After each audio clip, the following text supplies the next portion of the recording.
Read to me riddles, read to me rhymes, read to me stories of magical times, read to me tales about castles and kings, read to me stories of fabulous things.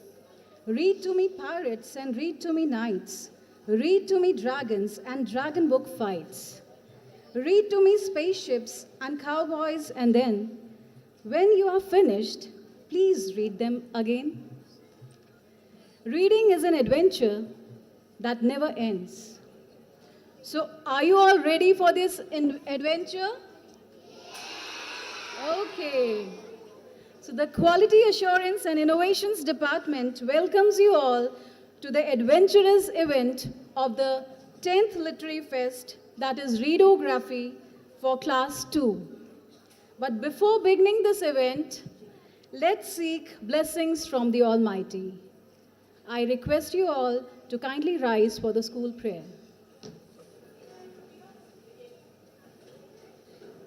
It is true that a prayer that comes from the heart can move mountains. It increases your faith and brings you closer to God. Please join your hands and close your eyes for the school prayer.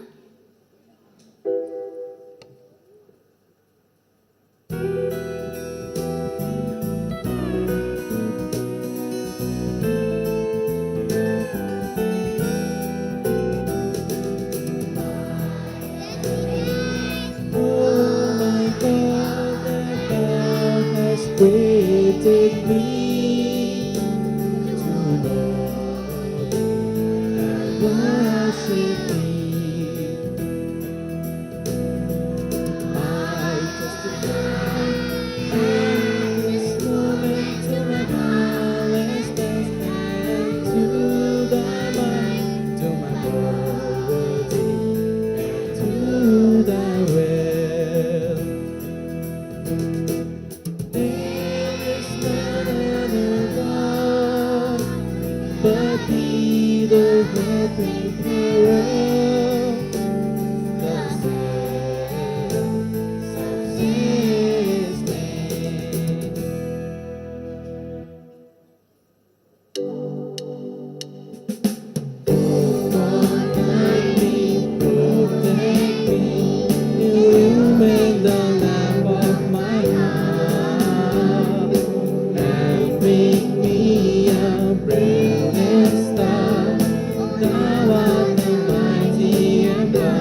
children of Gomti Nagar Campus 1 for this beautiful rendition.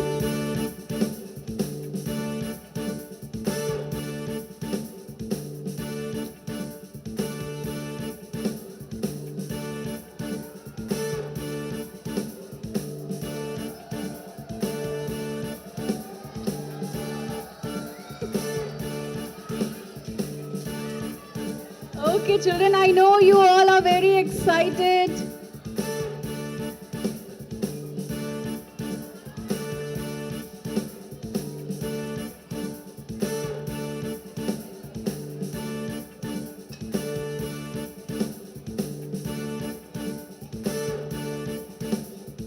Now, I would like to invite respected Ma'am Vera Hajela, Head Spoken English CMS Alumni Association, I Soar High Project and Dramatics to address the gathering.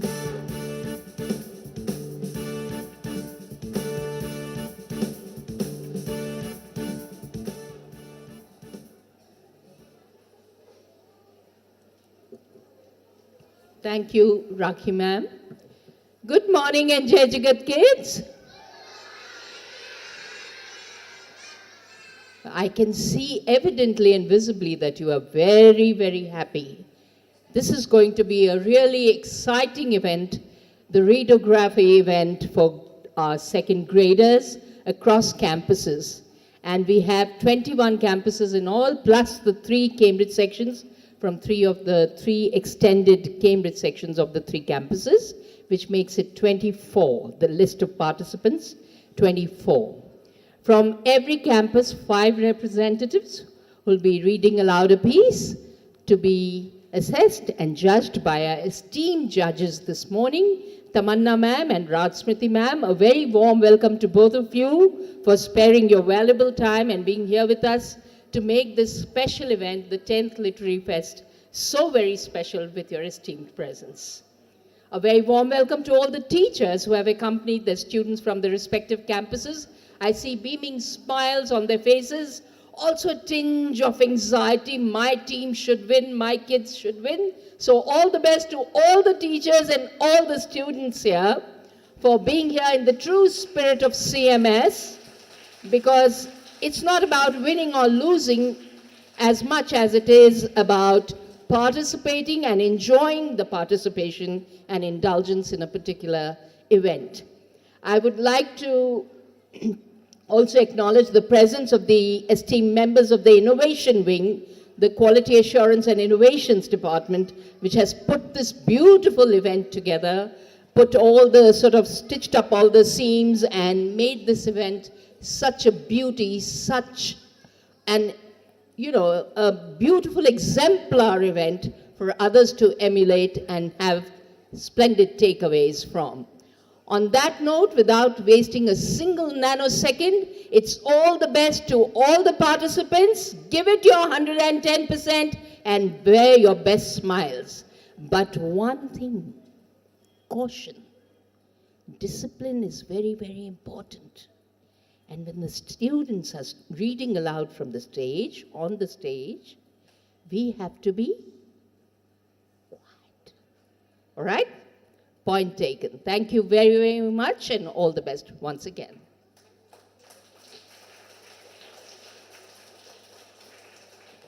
Thank you so much, ma'am. Now we would like to welcome our eminent judges.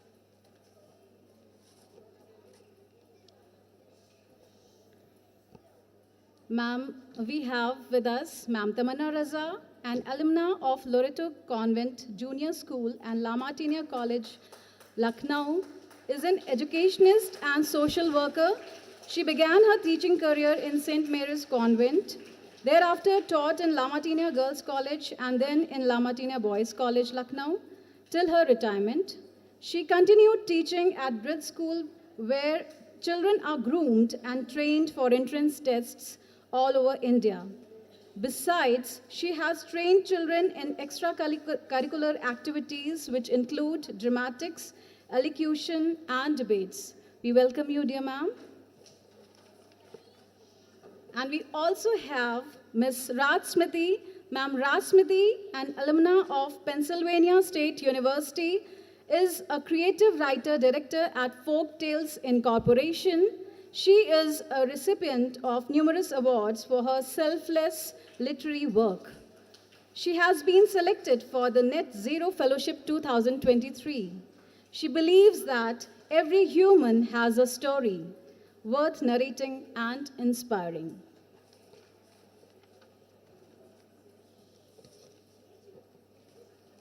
So it's our pleasure to have such eminent judges among us.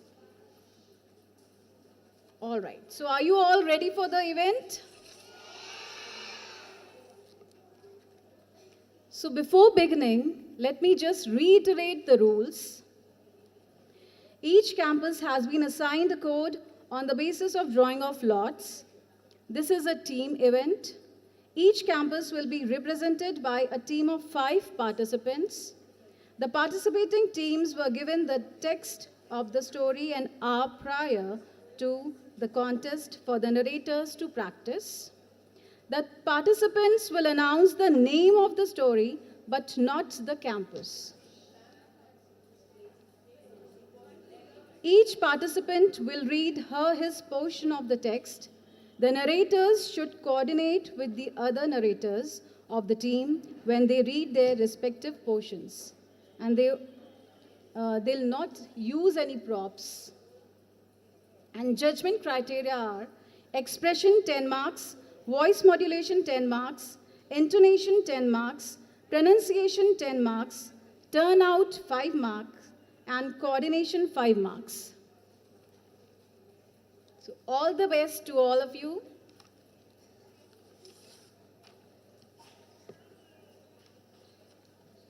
And we'll begin with RG01. RG01. The participants are Sanvi Sharma, Ruhi Rathod, Advik Kumar, Riyansh Sinha, and Hitika Wadhwani.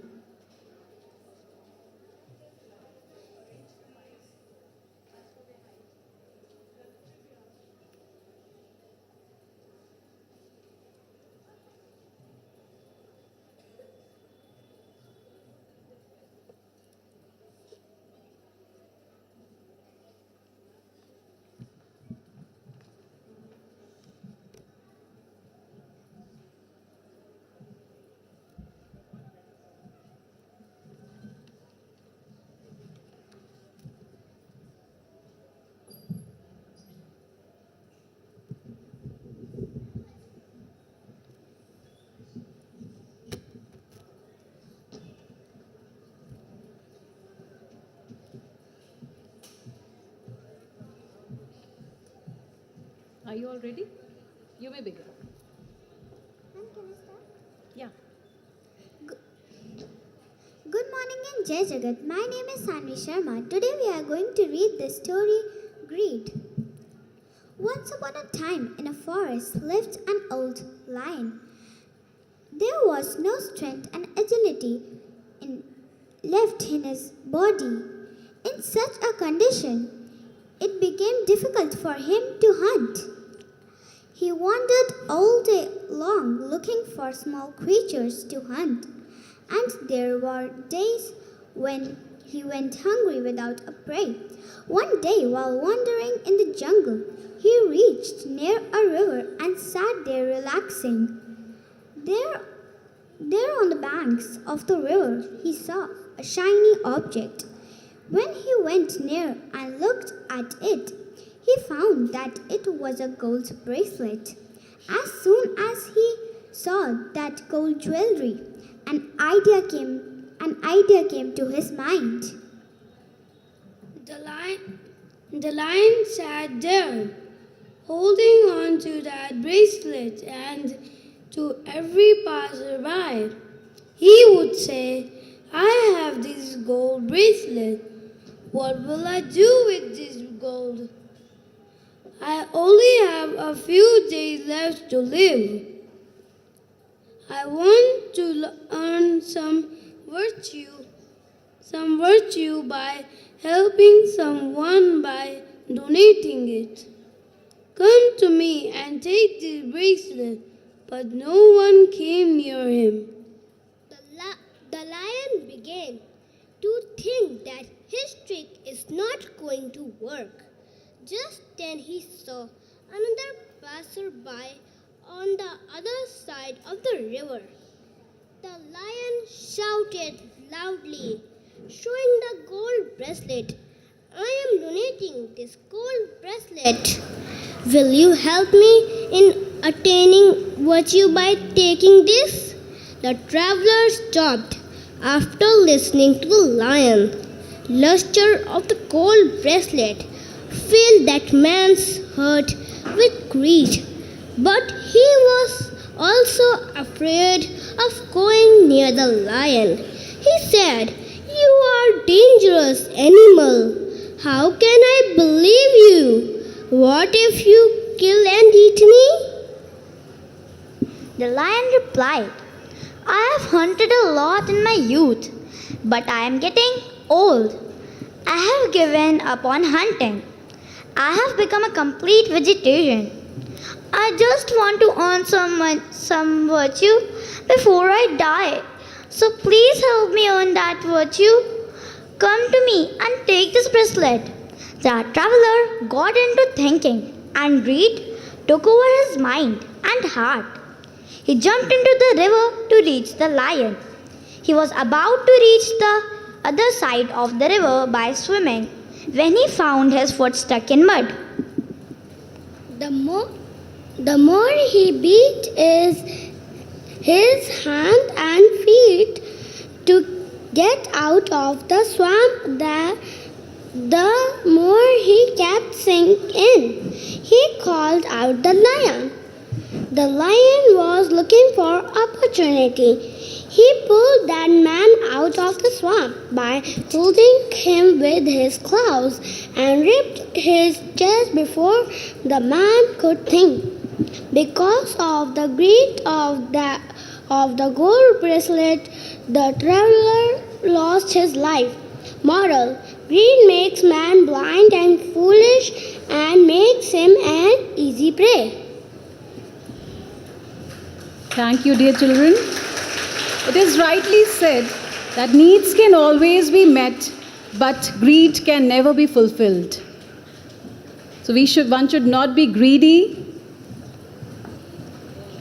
Now it's time. Okay, before calling up the next team, I would request you all the participants, to listen all the stories very carefully, because I might ask questions in between.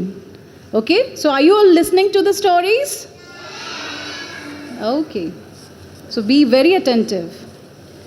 So now our next team is RG02, and the participants are Harinika Bisht, Adit Pal, Kiara Prakash, Gargi Maurya, and Ridisha Bisht.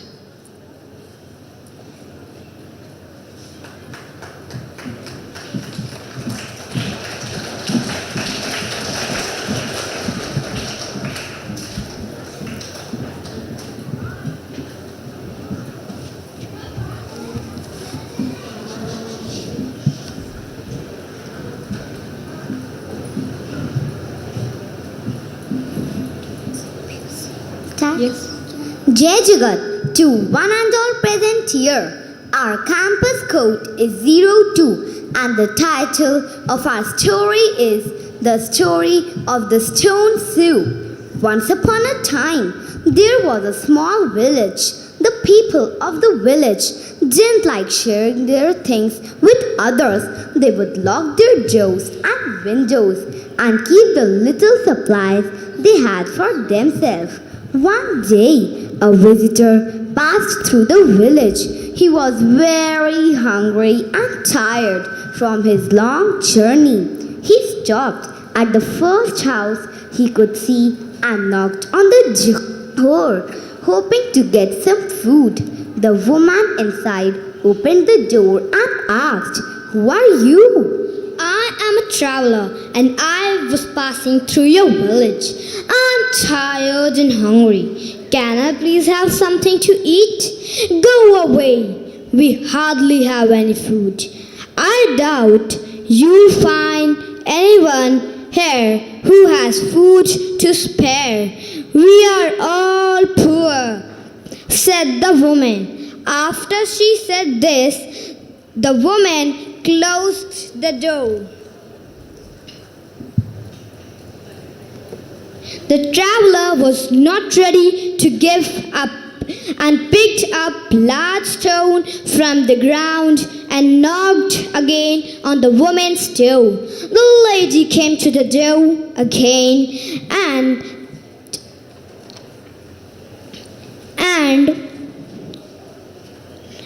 opened it. What do you want now?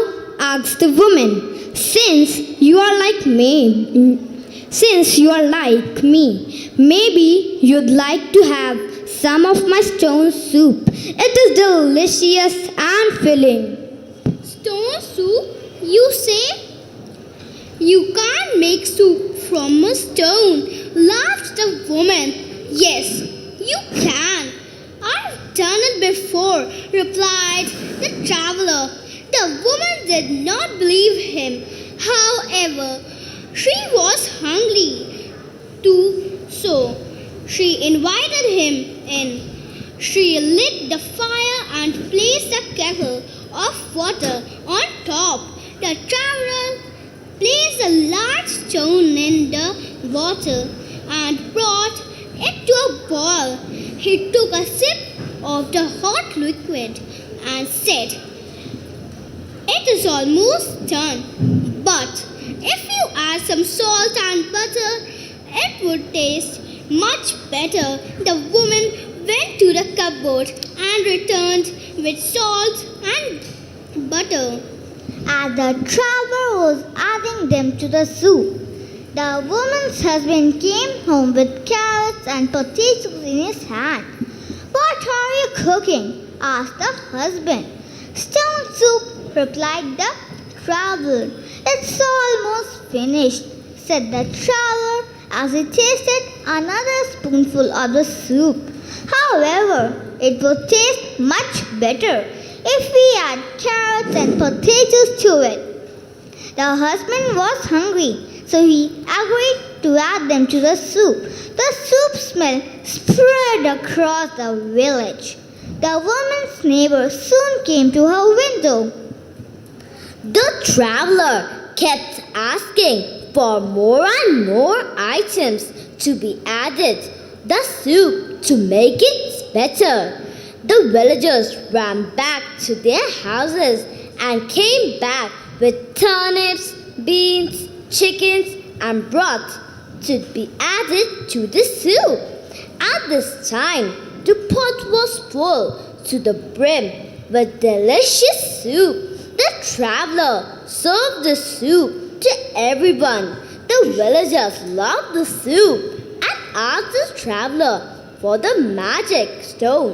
The moral of the story is sharing is caring. Start. Thank you. Thank you, dear children. Sharing is caring. Okay. So our next team is RG03 and the participants are Tejas Vikram Rai, Pavitra Joshi, Ishan Singh, Adira Gupta and Parisha Rai.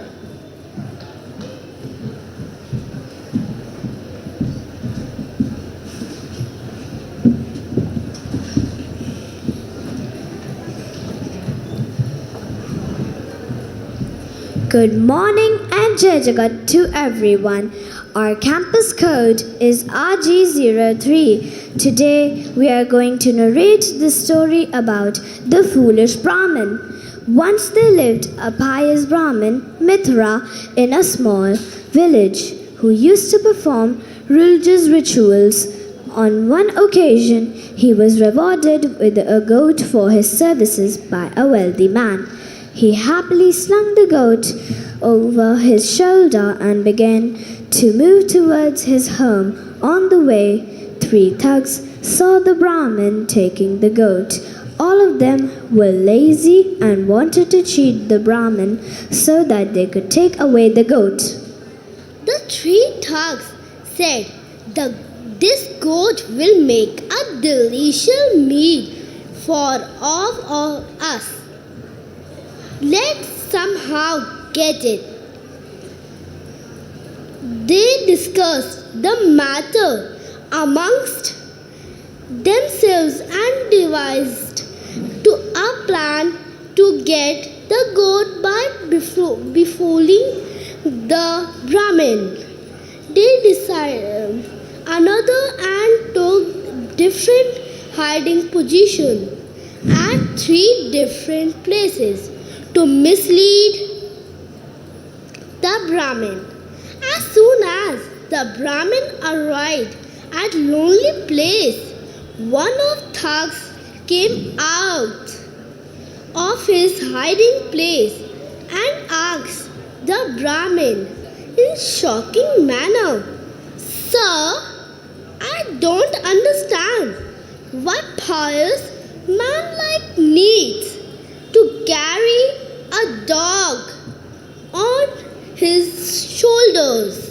The Brahmin was surprised to hear something.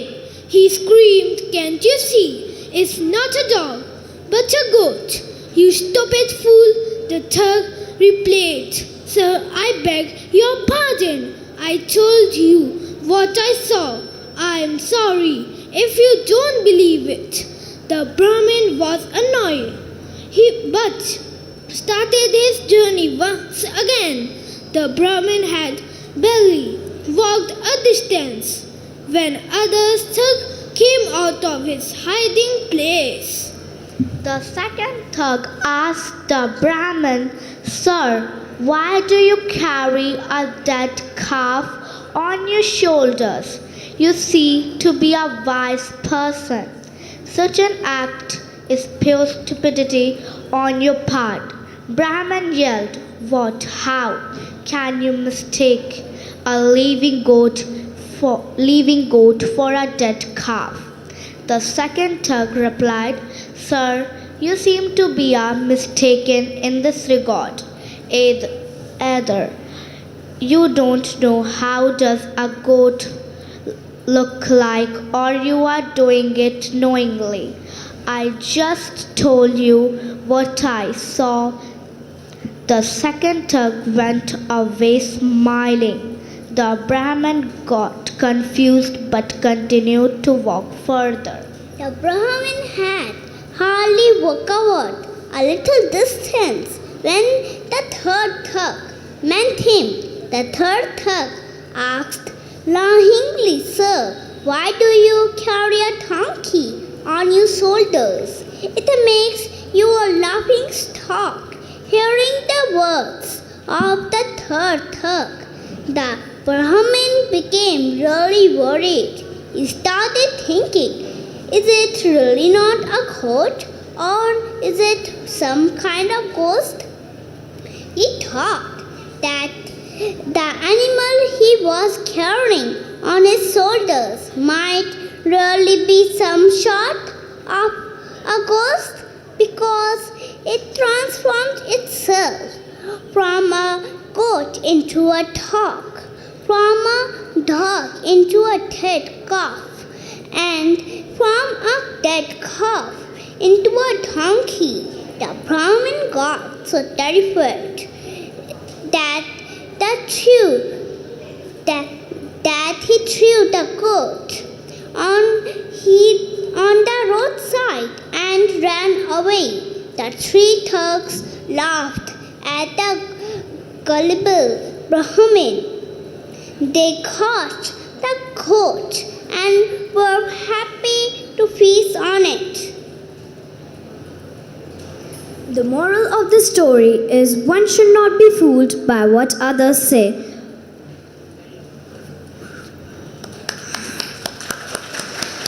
Thank you. Thank you, dear children.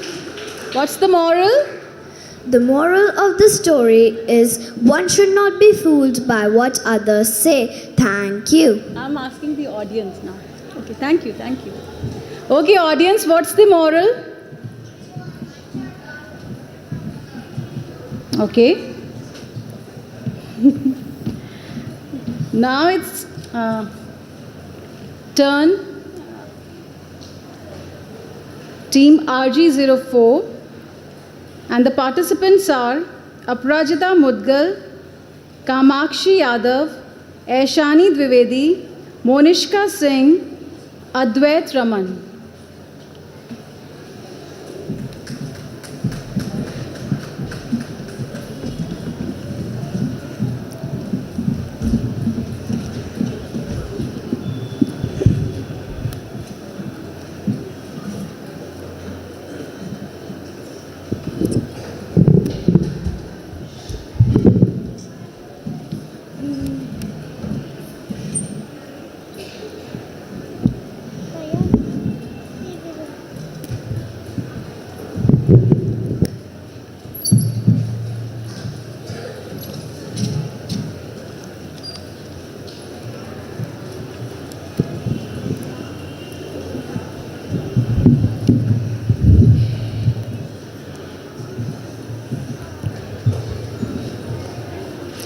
Good morning and Jai Jagat to everyone present here. We are representing team RG04. The title of the story is The Tailor and the Elephants.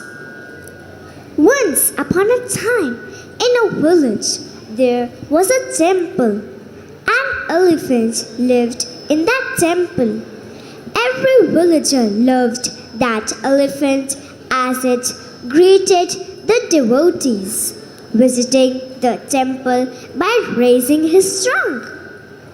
In the same village lived a good-natured, kind-hearted, and friendly tailor. All the villagers would come to him to get theirs stitched. One day, the elephant, while going for a dip in a nearby pond, came to the tailor's shop. Seeing him, the tailor understood that the elephant was hungry. So he fed him a banana.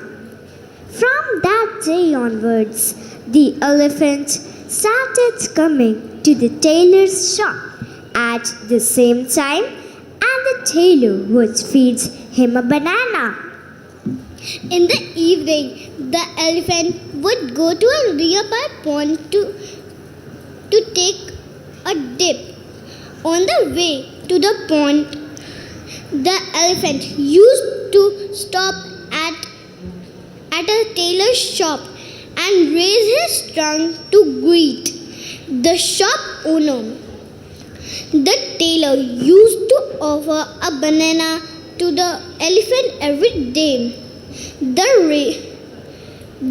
elephant used to gulp down the banana and thank the tailor by raising his trunk. He would then walk away. One day, the tailor had to go out of town, so he told his son to look after the shop. Before leaving, the tailor told his son to give elephant a banana as usual. The tailor's son was very mischievous. As soon as the tailor left, he ate the banana himself. Later, when he saw the elephant coming, a mischief struck him. The tailor's son took a needle in one hand and the banana peel in the other hand. He went up to the elephant himself, showing up the banana peel.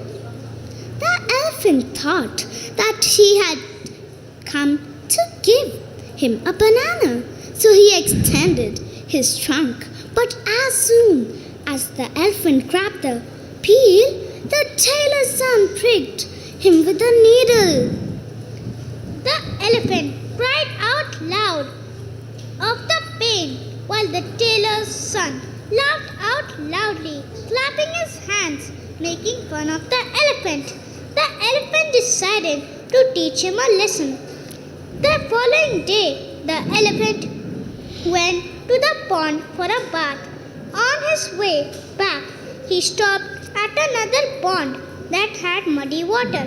He filled his trunk with muddy water and started walking purposefully to the tailor's shop.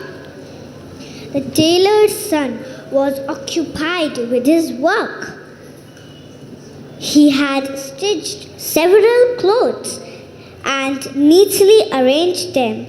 After ironing, by now the elephant had reached his shop.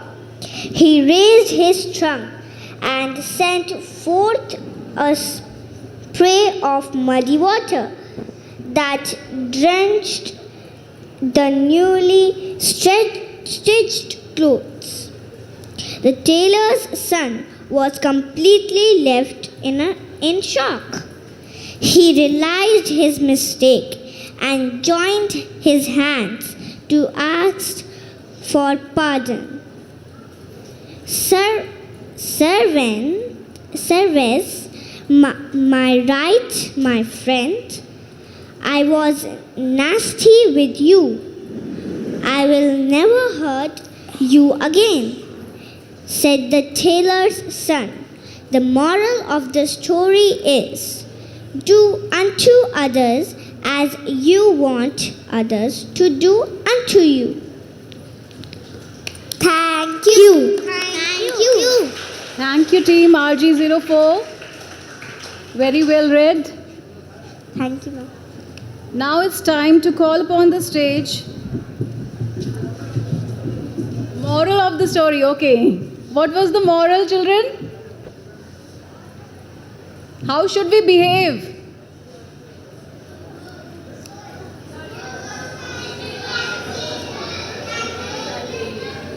Okay, you can raise your hand, then I can ask you questions. Yes? Discipline, what else? Should we make fun of others? No, okay. Thank you. Now it's time to call team RG05 and the participants are, children, you all can clap for them, okay? Fine. Arisha Tanveer, Myra Saghir, Prashasvi Srivastava, Trisha Yadav and Samriddhi Verma.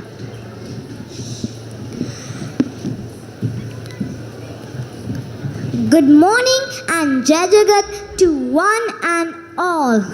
Our campus code is RG05. Today, which story we are gonna read is Two Cats and a Monkey.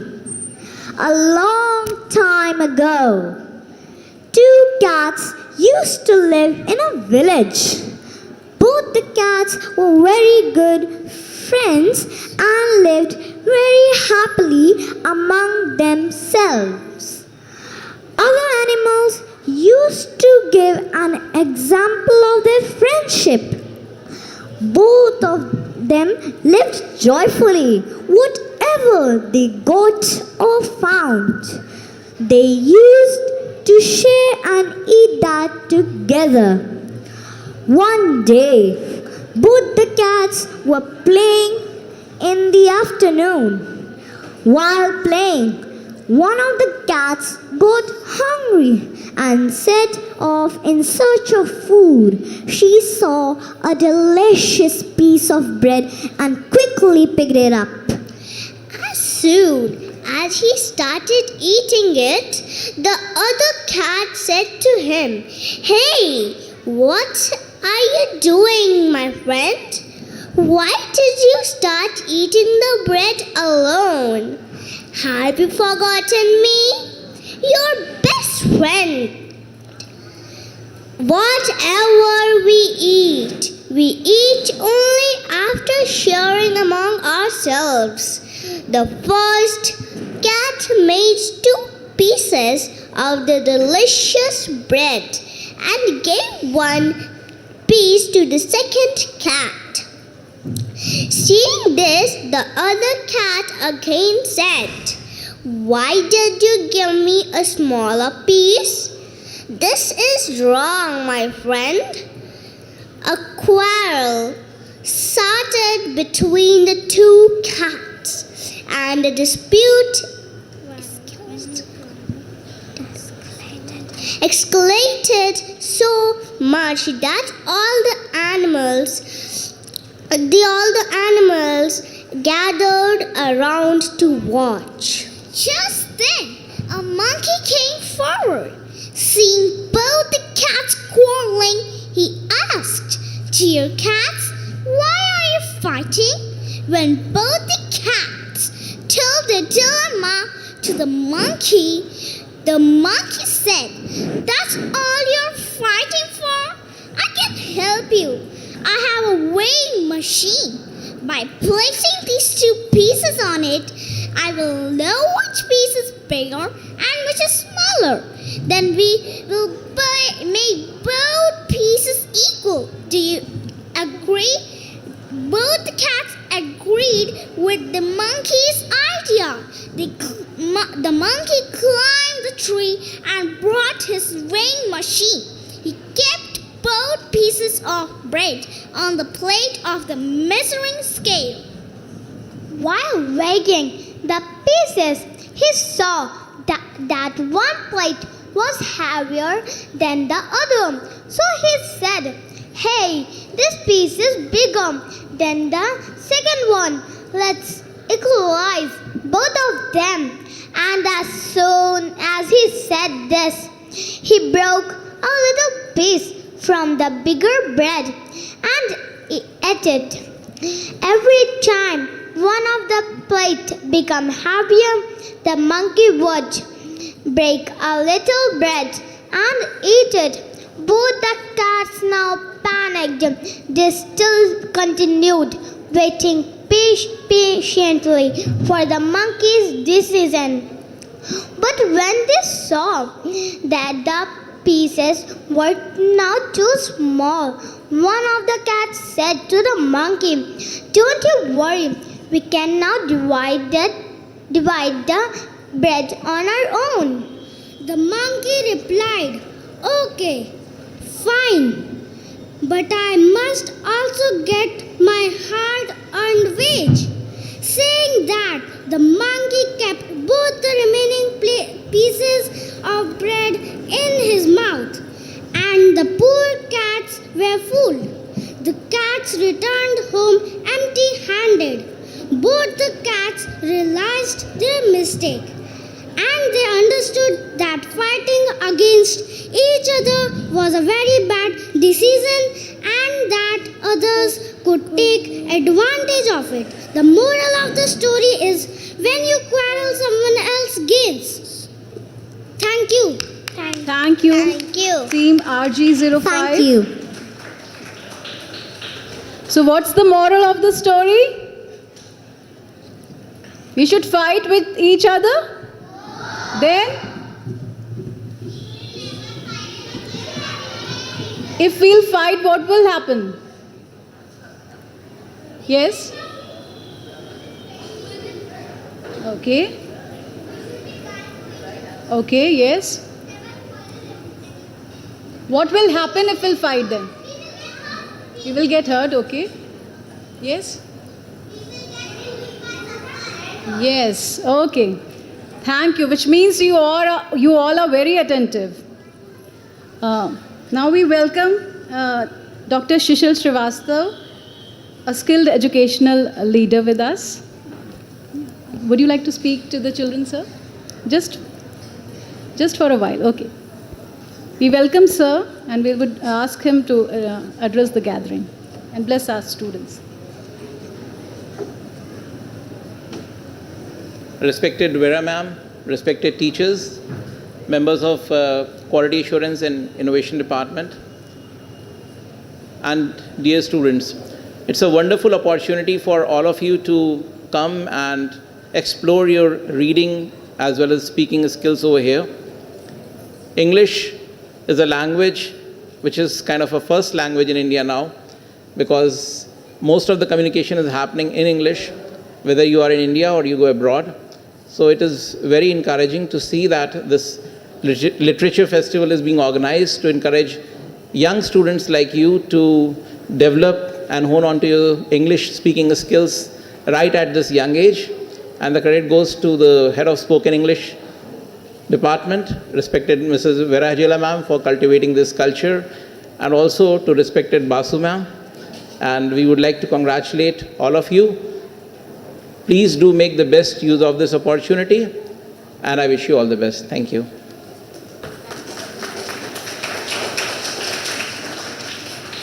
Thank you, sir.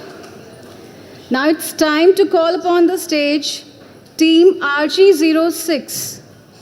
And the participants are Shambhavi Trikha, Saksham Singh, Samriddhi Rawat, Shambhavi Parmar, and Jaitik Gupta.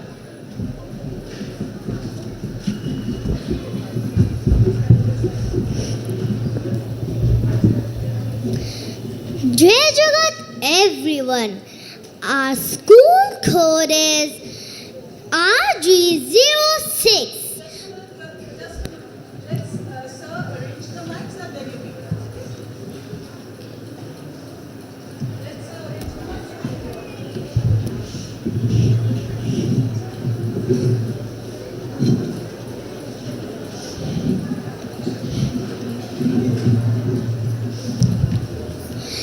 Jai Jagat.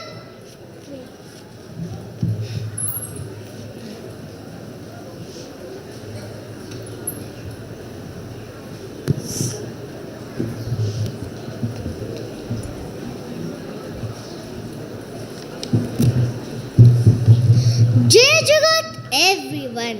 Our school code is RG06.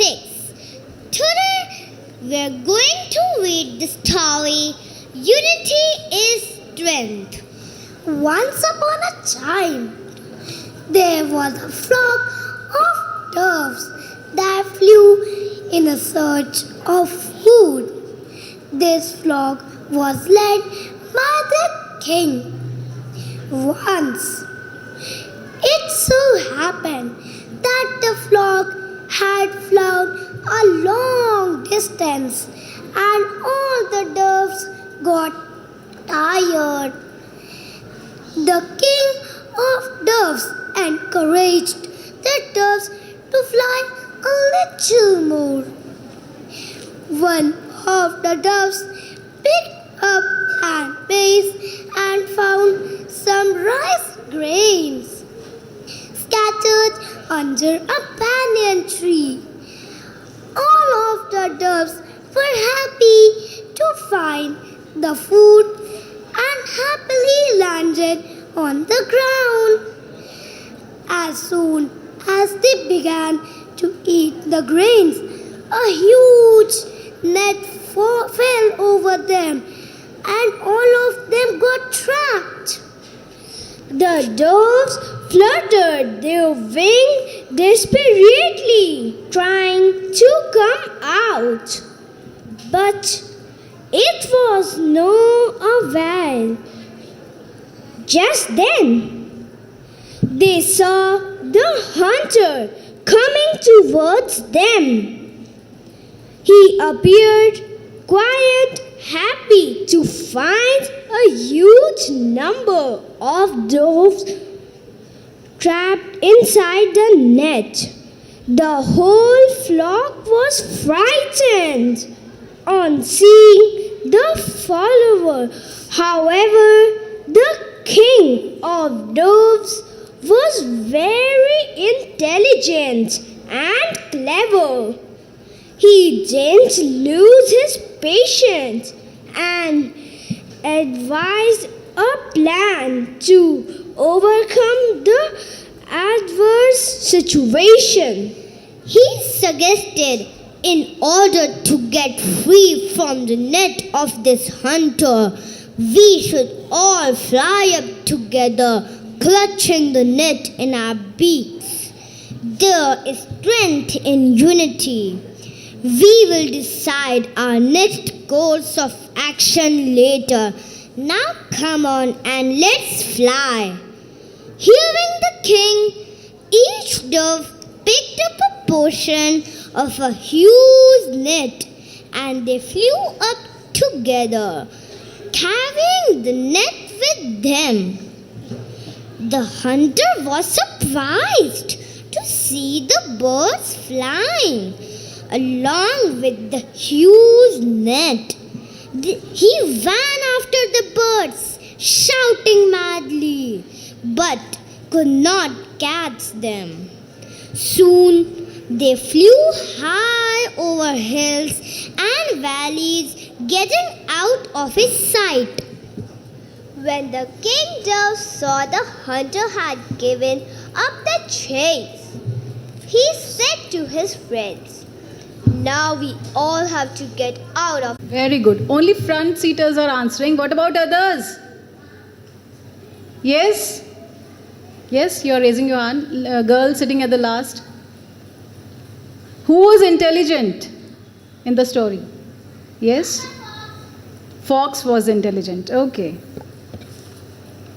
Now it's time to call upon the stage team RG08. Please come. And the participants are Zainab Zaidi, Wajiha Zehra, Aliza Rahman, Sayyid Ali Rizvi, and Anjali Dhamija.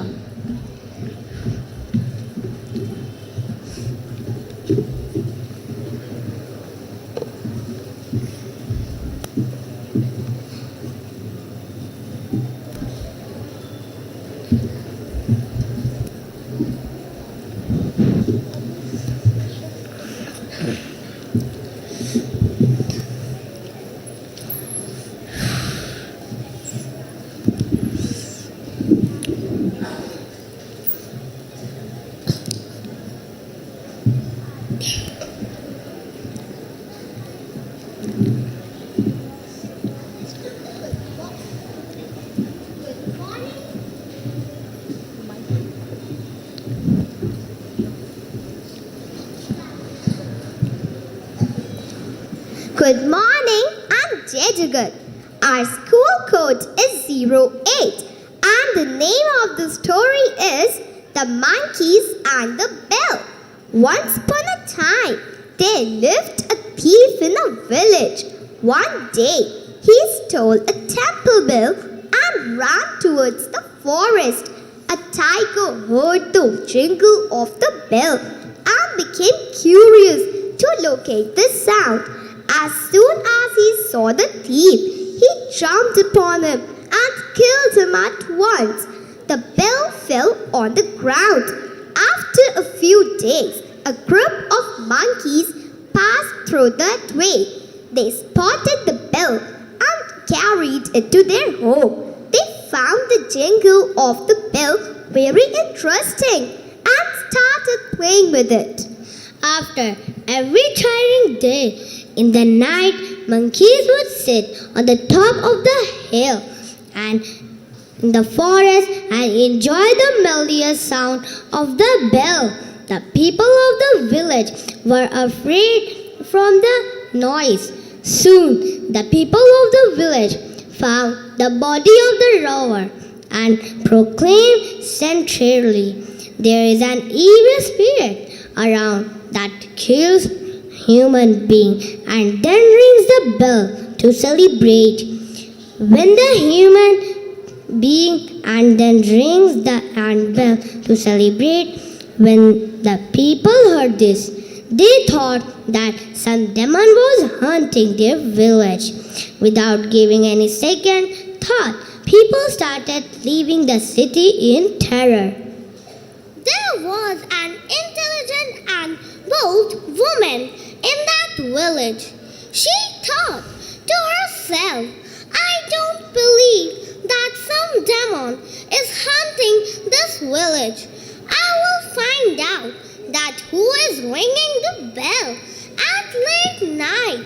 She went into the forest bravely and found that a group of monkeys were playing about and ringing the bell. Now the secret about the bell.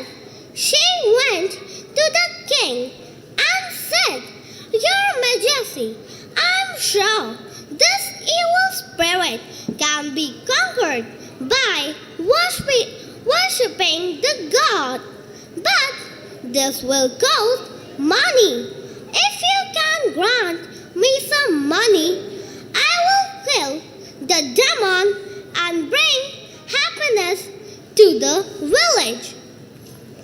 The king, who was too afraid and wanted to get rid of the demon, granted the request of the woman. On receiving the money, the woman bought some peas, groundnuts, and fruits. She arranged a worship of the gods. She made a circle on the ground, placed all the eatables, and started worshipping the gods. After the ritual, she picked up all the eatables and went into the forest. She placed the fruits and other things under a tree near the hill. She kept a watch of the monkeys from a distance. As and when the monkeys saw the eatables, they dropped the bell just as the old woman had expected out of them. They ran to pick the eatables. The woman picked up a bell quickly and raced towards the village. She gave the bell in the court of the king. The king was happy with the brave woman, and everyone in the village admired her bravery. They pleased King reward the woman of her bravery. Since that day, there was no noise and people lived happily ever after. Moral: with intelligence and every problem can be solved. Thank you. Thank you, team RG08. What's the moral of the story? You got chance. Yes. Fourth row. Yes.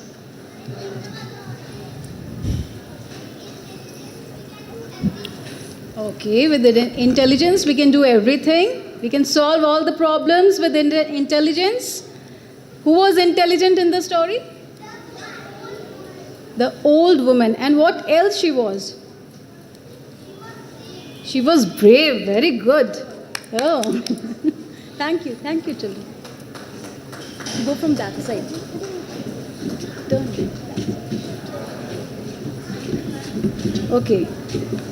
Now it's time to call upon the stage team RG09, and the participants are Anay Tiwari, Avni Pandey, Inaya Kushwaha, Jatin Bairwa, and Shivanya Yadav.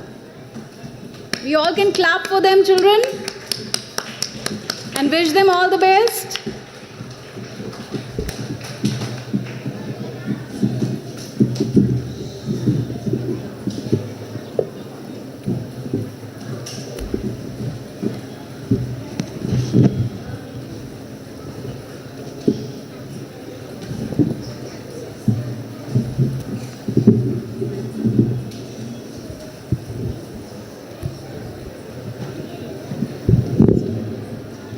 Good morning and Jai Jagat everyone.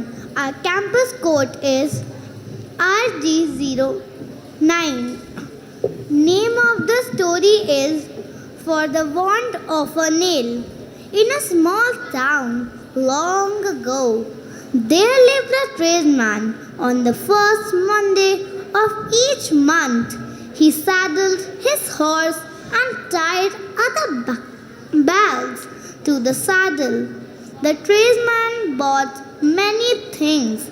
Then he rode from village to village, ringing a bell.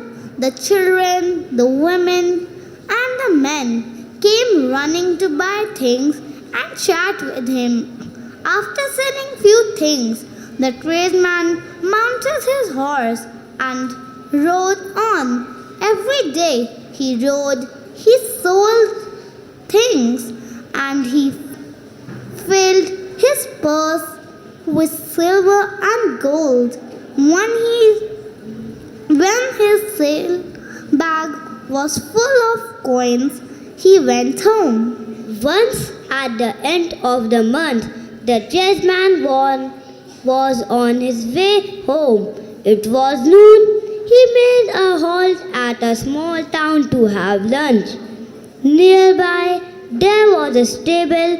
A young stable lad was fetching water for the horses there. "Hey boy," called the tradesman, "look after my horse. Give it some water and hay, and don't open the saddlebag." The boy nodded and led the horse away. After his lunch, the tradesman went to the stable. "Excuse me, sir," said the boy. "Your horse is missing a nail in the shoe on the left hind foot. I can fix it if you like." No, no. Replace the tradesman as long as the saddlebag is not missing. I am happy. It is not safe on the road at night. I must get home. The shoe will be all right for 5 or 6 hours. He clicked his tongue and the horse moved forward. Later that afternoon, the tradesman arrived at another town. He found a stable. After taking rest, the tradesman went to fetch his horse. "There is a nail missing in one shoe," said the boy. "I can fix it."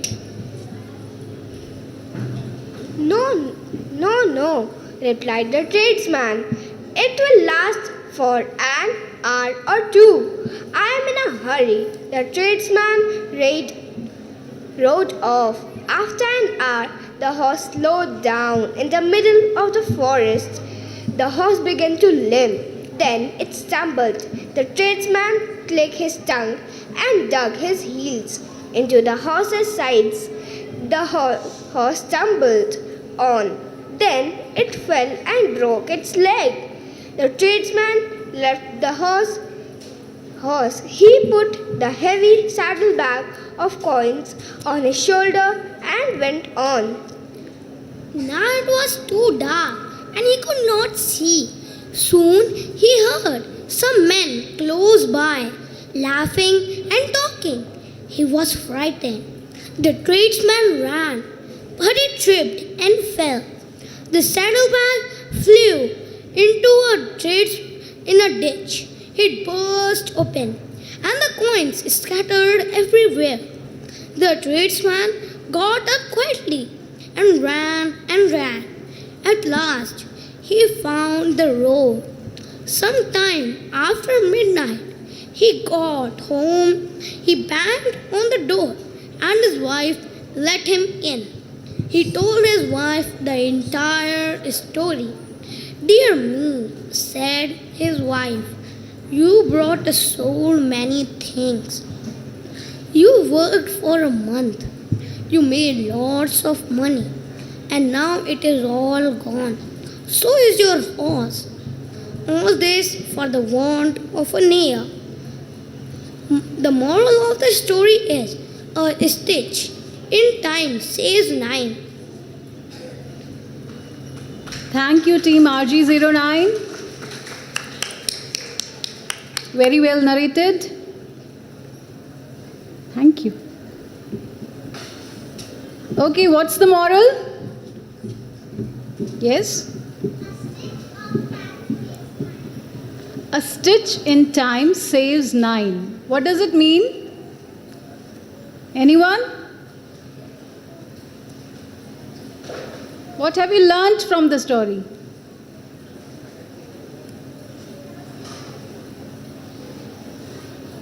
No, a stitch in time saves 9. What does it mean?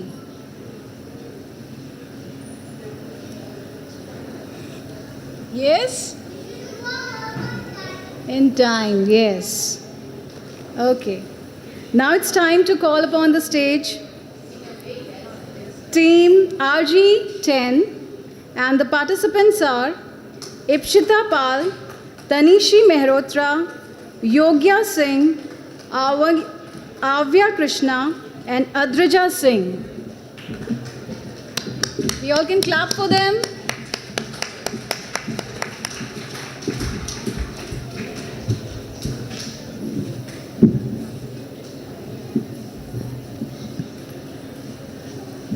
Good morning. Wait. Let him adjust.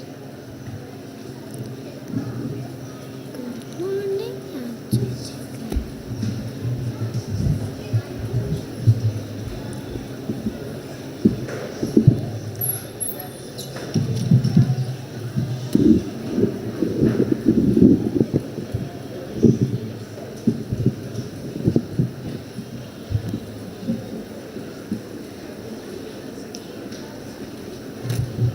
Now start.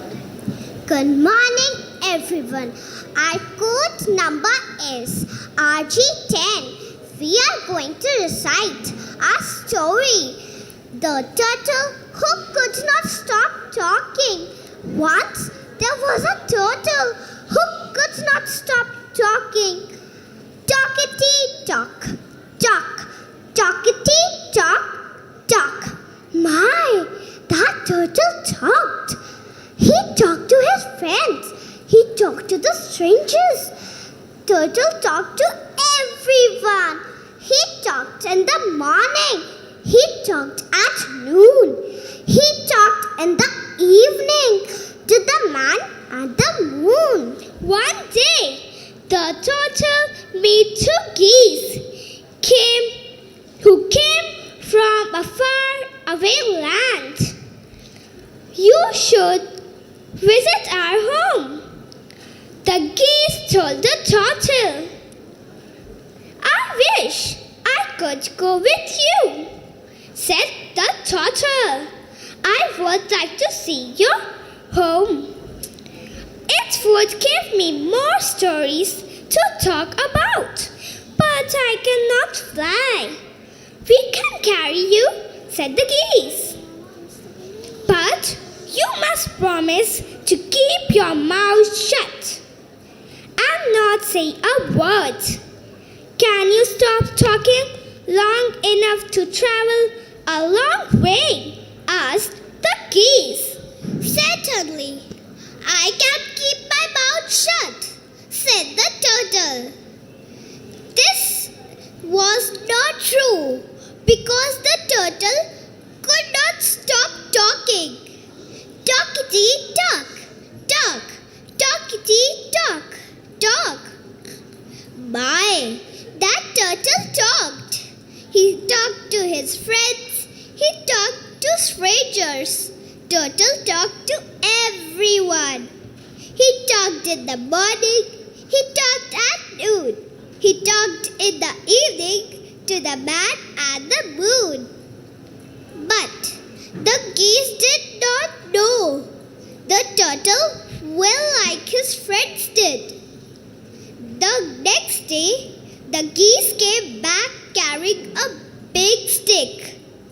You bite the stick and hold it in your mouth. We will hold it with our feet while we fly. Do not say a word, or you will fall to the ground. They said, I can keep my mouth shut, the turtle said. He picked down tightly on the middle of the stick. The two geese took hold of the stick and flapped their wings. Soon they were flying high above the ground. The turtle held on tightly. He wanted to say how small everything looked, but he did not open his mouth. Look at the flying turtle, shouted the children below. He looks like turtle from a village. That cannot be our turtle, said a little boy. A turtle cannot stop talking long enough to hold onto a tick, to fly through the air. I can't stop talking, said the turtle. But as he opened his mouth to talk, he let go of the stick. Down, down, down. The turtle fell back to the earth. He landed in the mud next to a river.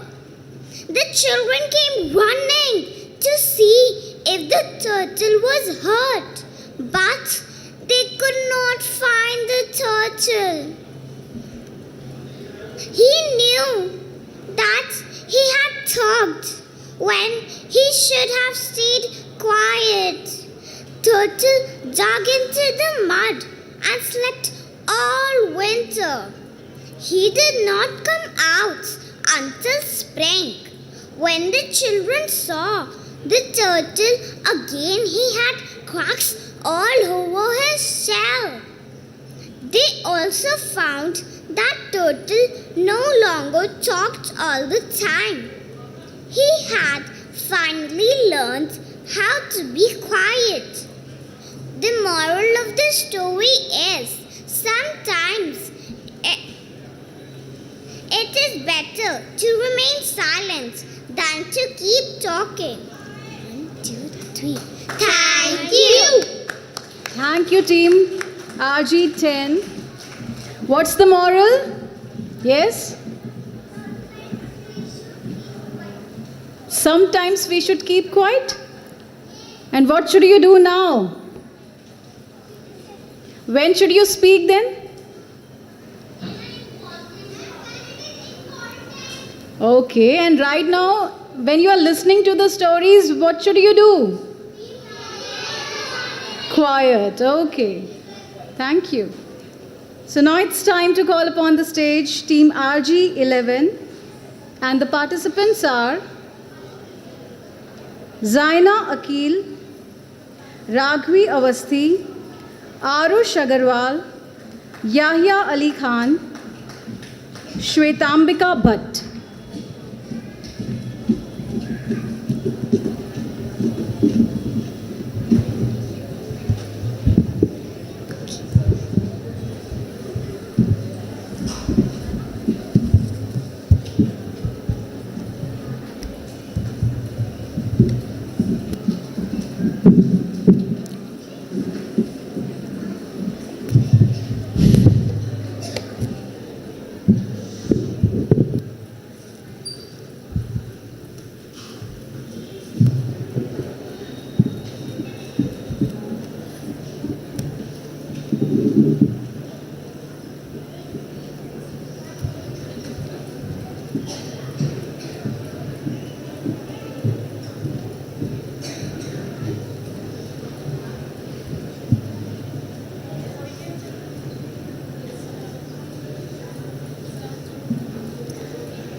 A trip to heaven. One morning, a farmer found that some animals had broken into his farm in the night and had eaten some of the sugar canes. He was growing. He decided to keep a watch. In the middle of the night, he went to his farm. To his surprise, he saw a white elephant busy eating the sugar canes. He ran after the elephant shouting. The elephant tried to flee. The farmer caught it by its tail. To his horror, he found the elephant rising off the ground. The jumbo was flying. The frantic farmer held on to the tail of the flying elephant. The elephant landed in a garden above the clouds. The farmer recalled his grandmother talking about heaven. This must be heaven, he thought. He was delighted to see beautiful trees laden with juicy fruits.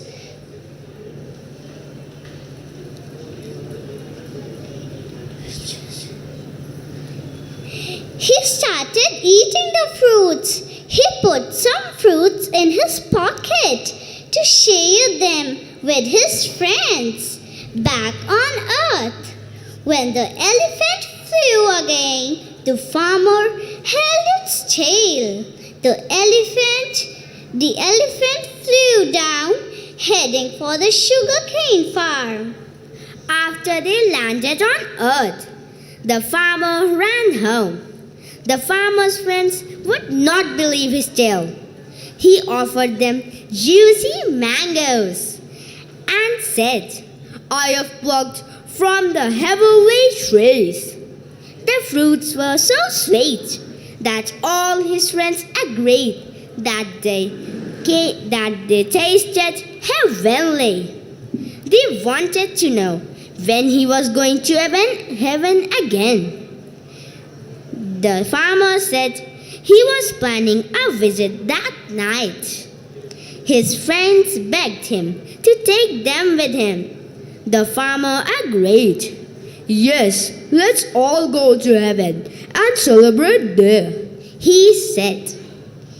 That night, as the farmer and his friends waited in the farm, they saw the white elephant descending from the sky. They waited patiently till the elephant had its share of sugar canes. As the elephant was ready to take off, the farmer ran and held its tail. As the elephant rose, one of the friends ran and caught hold of the farmer's legs. As the elephant rose higher, another man ran and held on to the legs of the man holding the legs of the farmer. Thus, the human chain grew, as every man held on to the legs of the other above him. As the elephant flew, the friends started talking. One of them wanted to know whether there were watermelons in the heavenly garden. "Of course there are watermelons," said the farmer. "They are so huge," he said. "How big?" the friend asked. "This big," said the farmer, demonstrating with his hands. As he opened his hands to show how big the heavenly watermelons were, the farmer and his friends fell. Luckily, they fell into a stream on good old earth. The heavenly elephant never returned to the sugarcane farm, although the farmer and his friends waited for his return. Moral: one should be content with what one has. Thank you. Thank you, team RG11. What's the moral, children? Yes?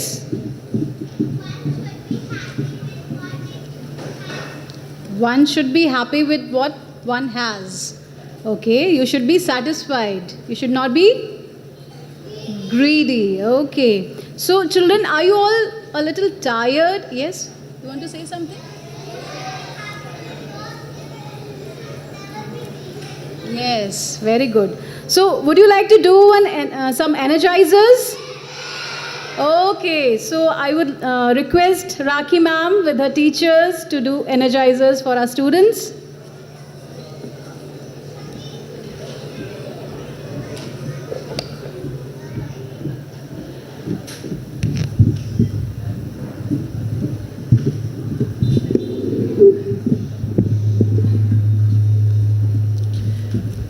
Hello kids. So can you please stand up at your places?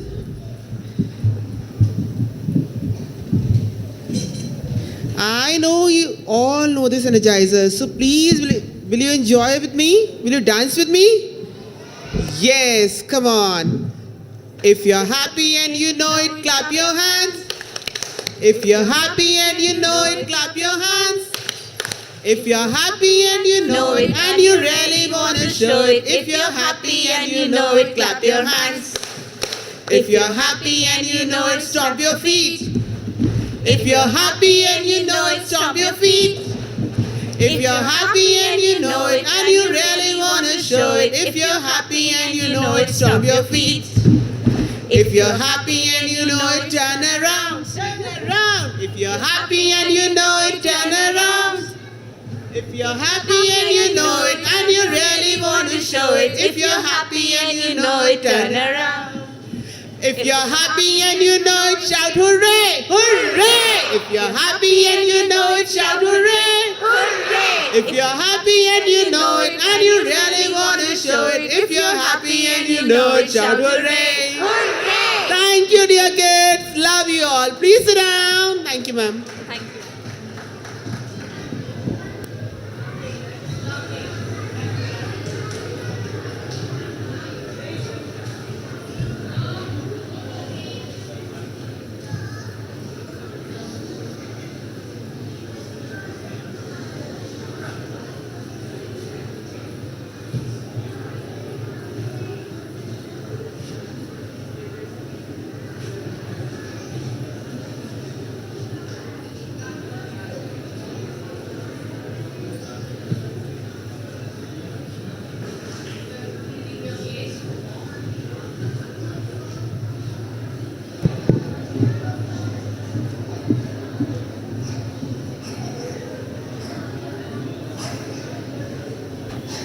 Are you all energized? Are you ready to listen more stories? Okay. Now it's time to call upon the stage Team RG12. Please come.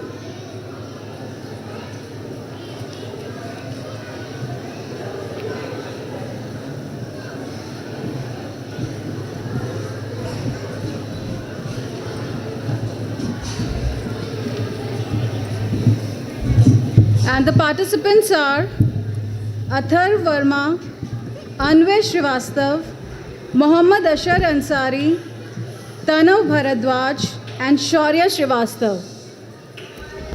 Children, we all can clap for them. And we are going to listen very quietly. Okay?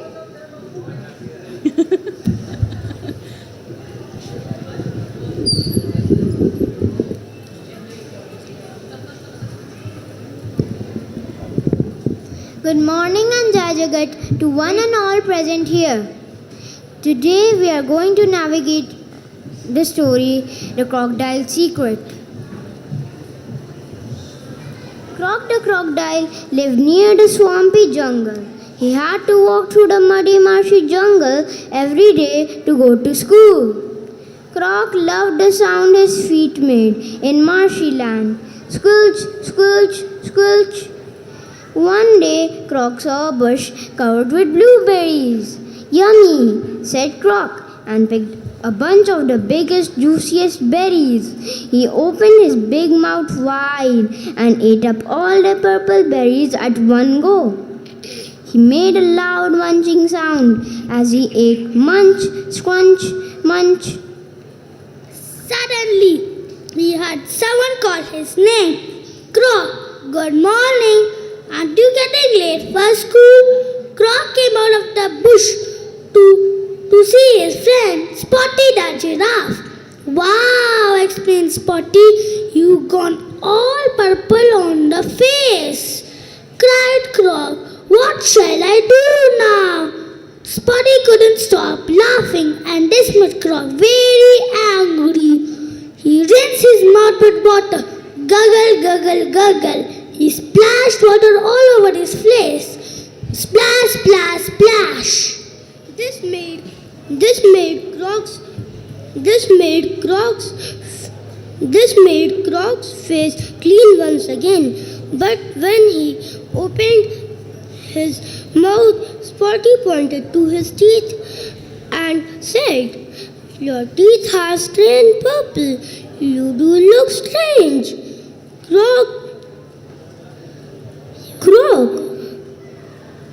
Croc was in tears. He did not know what to do.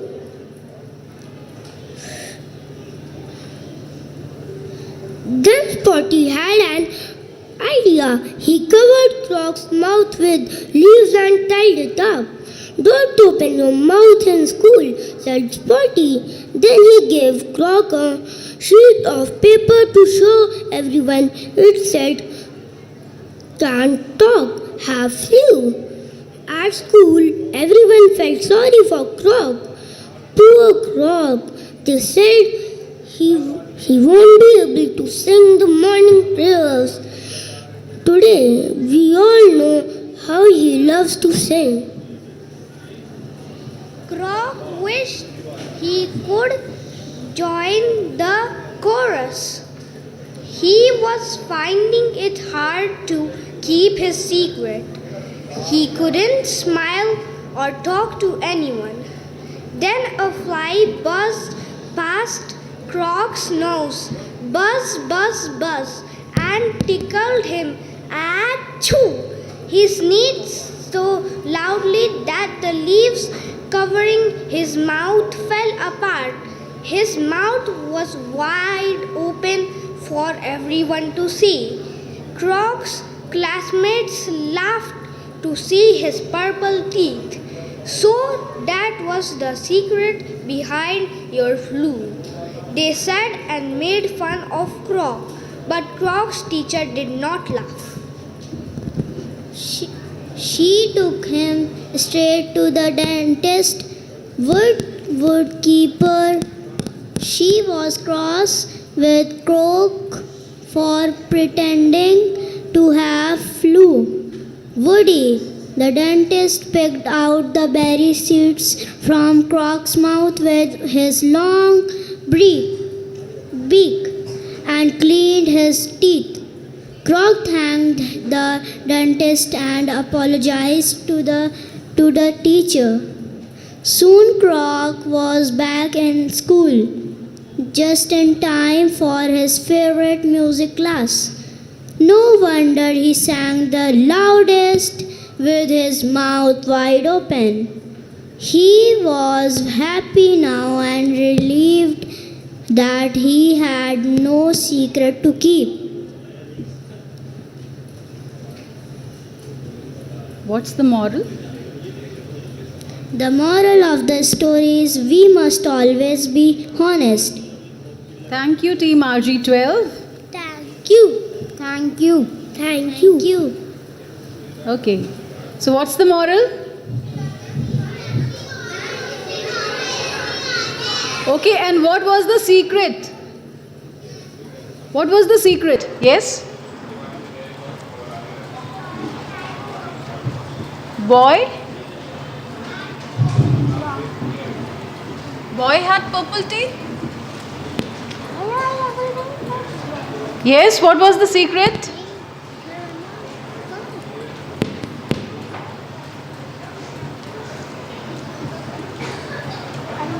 Thank you, Team RG12. Who had purple teeth? And what did he do?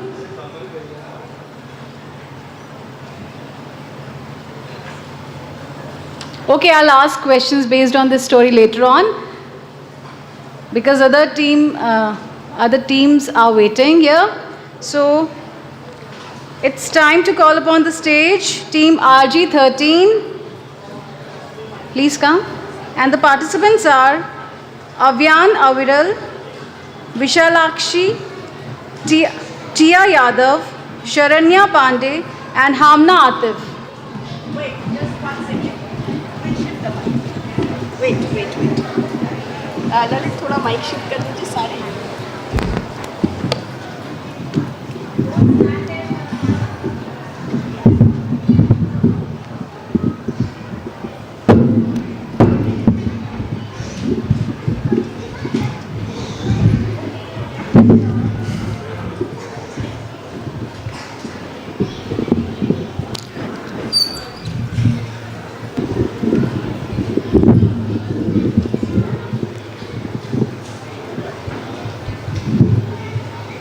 Good morning and Jai Jagat. Our school code is RG13. The title of my story is The tree that told the truth. Hamid and Abdul were two friends who lived in a village. Hamid was noble, but Abdul cheated people. On day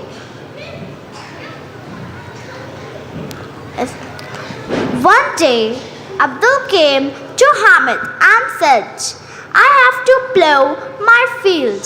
Hamid, I need a pair of bulls, but I don't have any money. Could you lend me 5,000 rupees? Hamid said, Yes, my dear. Here, take the money, but you must really buy good bulls. Abdul said, Thank you, Hamid. I'll return the money within 2 months. You are welcome, said Hamid. 1 year passed. Abdul did not come to return the money. Then after 1 year, Hamid went to Abdul's house and said, Abdul, 1 year ago, you borrowed 5,000 rupees from me. Could you return that money now? Abdul retorted, Which money? I never took any money from you. Hamid was quite taken aback and said, Have you forgotten? You wanted to buy a pair of bulls and you took 5,000 rupees from me to buy them. I have waited for 1 full year. Do you remember now? Abdul said, I never borrowed any money from you. Why are you telling lies? Hamid was shocked that his dearest friend had cheated him. He went to the court of law. The judge called Abdul. To know the truth, the judge said to Abdul, Abdul, did you borrow 5,000 rupees from Hamid? Abdul said, No, sir.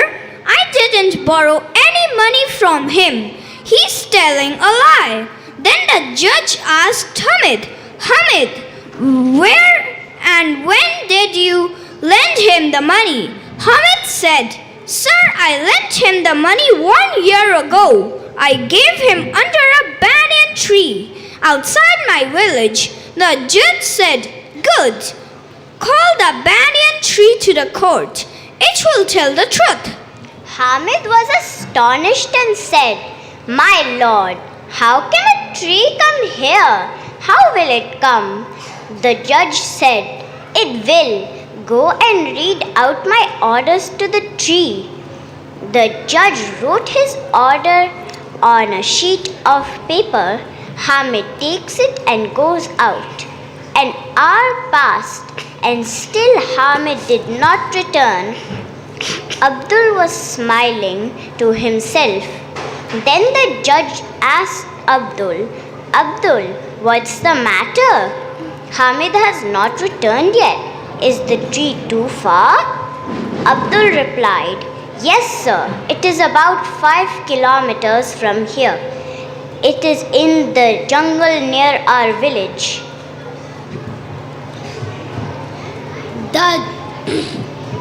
The judge said, Okay, then we have to wait for 1 more hour. After some time, Hamid came back to the court, but there was no tree with him. He said, Sir, I read your orders to the banyan tree, but it did not even move an inch from its place. The judge said, You are right, Hamid, but the tree has told the truth without coming here. Abdul knows all about the tree, and I know all about Abdul. Am I right, Abdul? Abdul had nothing to say and was very sheepish. He had to pay back the money to Hamid. Moral: never break the trust of your friend. Thank you. Thank you, Team 13.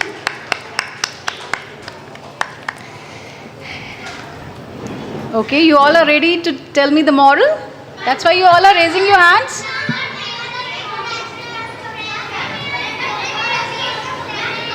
Okay, okay. Please sit down. Yes, thank you, children. Now I would like to call upon the stage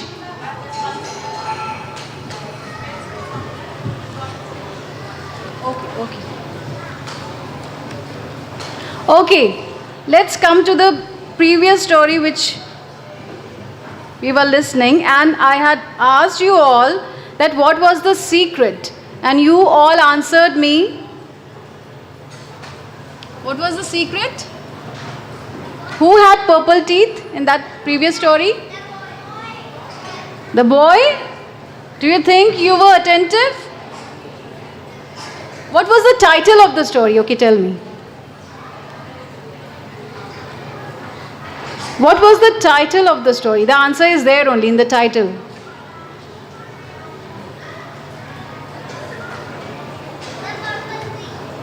No, which means you are not attentive and you are just listening to the moral, not the entire story. No? Yes, yes. Not this one. I'm asking about the previous one, which was narrated by team RG12. This was RG13 and RG12 narrated the story. I want to know the title of that story. Who had the secret?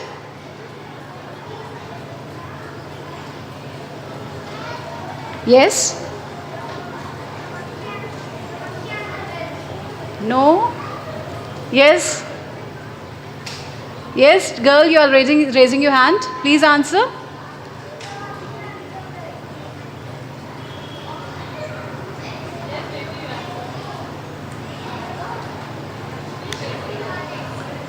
Yes? Yes, that's the correct answer. Crocodile. And what was the name of the crocodile?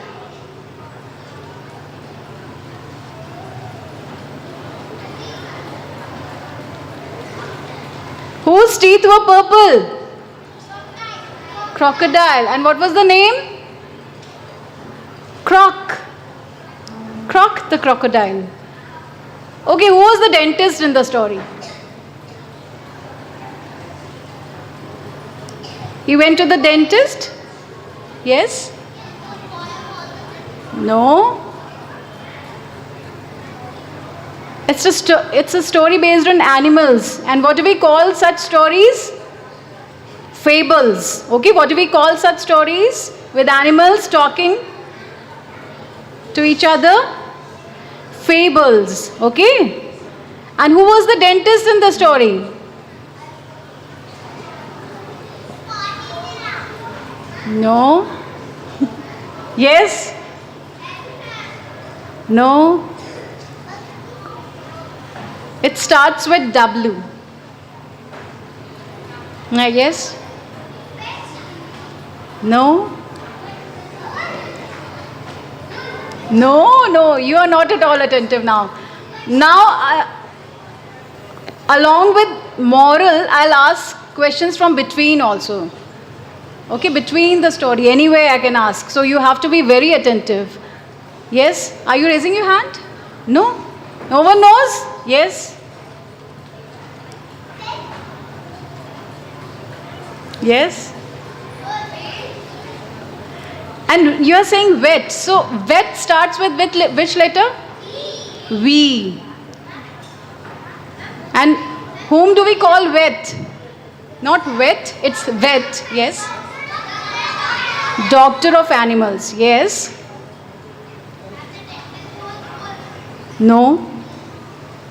The dentist was, yes. Yes, girl at the last. Would you like to answer or shall I tell you the answer? Okay, last chance, yes. No, whale wasn't there in the story at all. Okay. Yes. No. Okay, I'll tell you the answer. The dentist was Woody the woodpecker. Okay, okay. Now it's time to call upon the stage. Now you have to be very attentive, children, okay? I can ask questions from anywhere. RG14, and the participants are Advik Pathak, Ishani Maurya, Arna Chaudhary, Mohammad Ahmad, and Vedika Srivastav. Can we clap for them?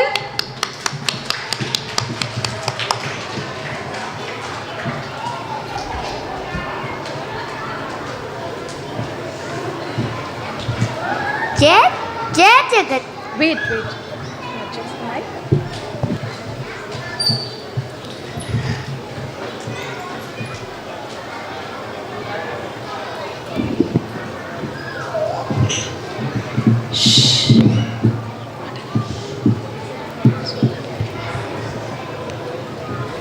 Start. Jai Jagat, everyone. Our campus code is RG14. We will be reading out the story titled The Golden Swan.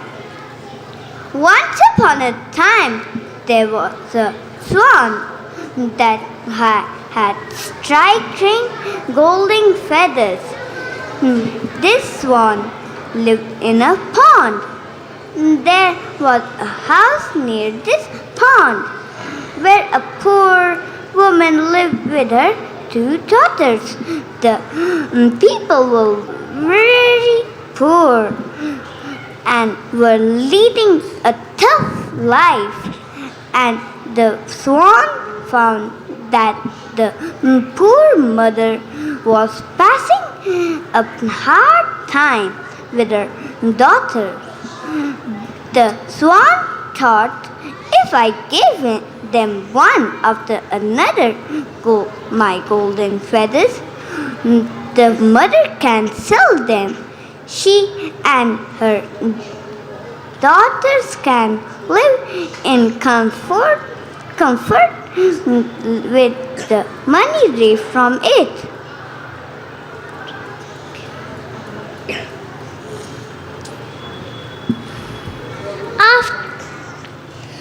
After thinking this, the swan flew away to the poor woman's house. On seeing this, the swan inside the house, the woman said, "Why have you come here? We have nothing to offer you." The swan replied, "I have not come to take anything, but I have something to give you. I know your condition. I will give my golden feathers one by one, and you can sell them. With the money raised through it, you people can easily live in comfort."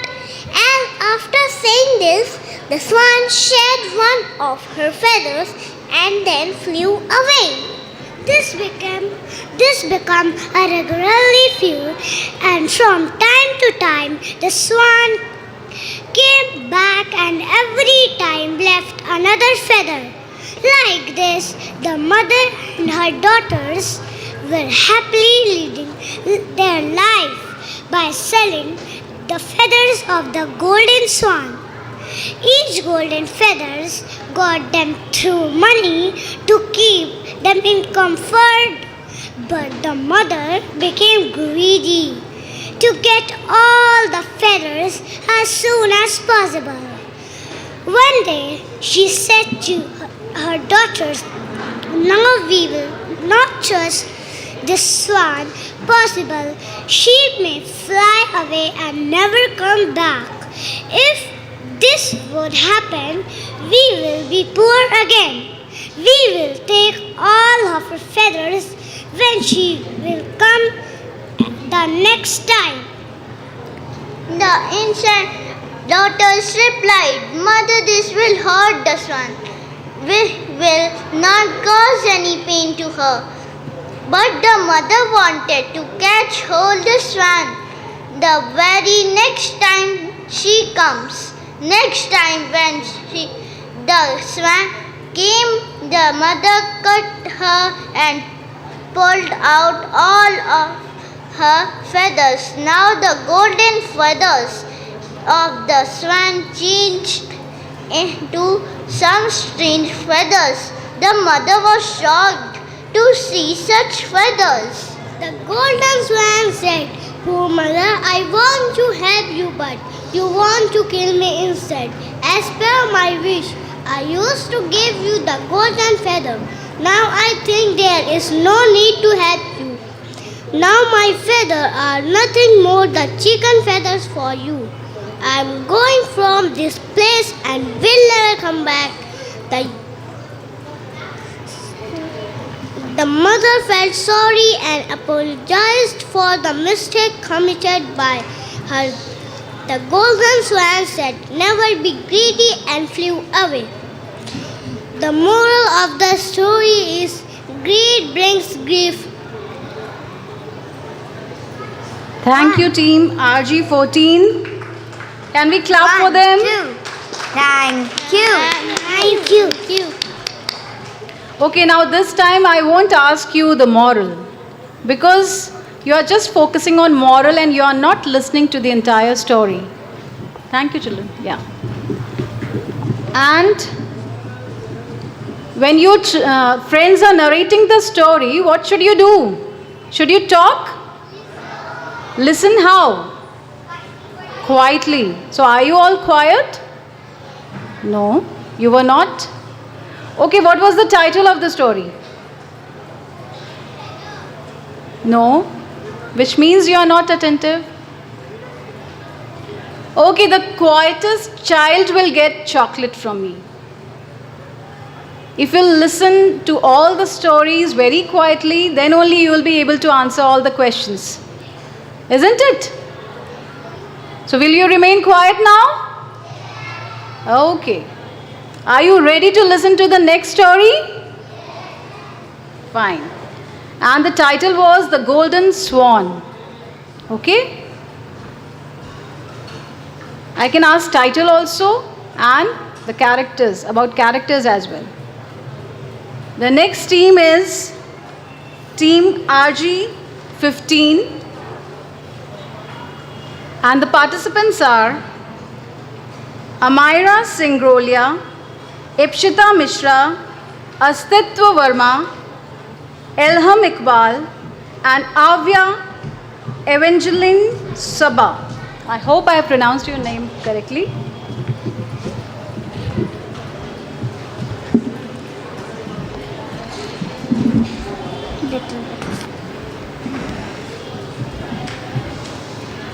Good morning and Jai Jagat everyone. My name is Ilham Iqbal. Our school code is RG15. We are present the story The Power of a Rumor. Once upon a time, it happened in a forest that a hare was resting under a banyan tree.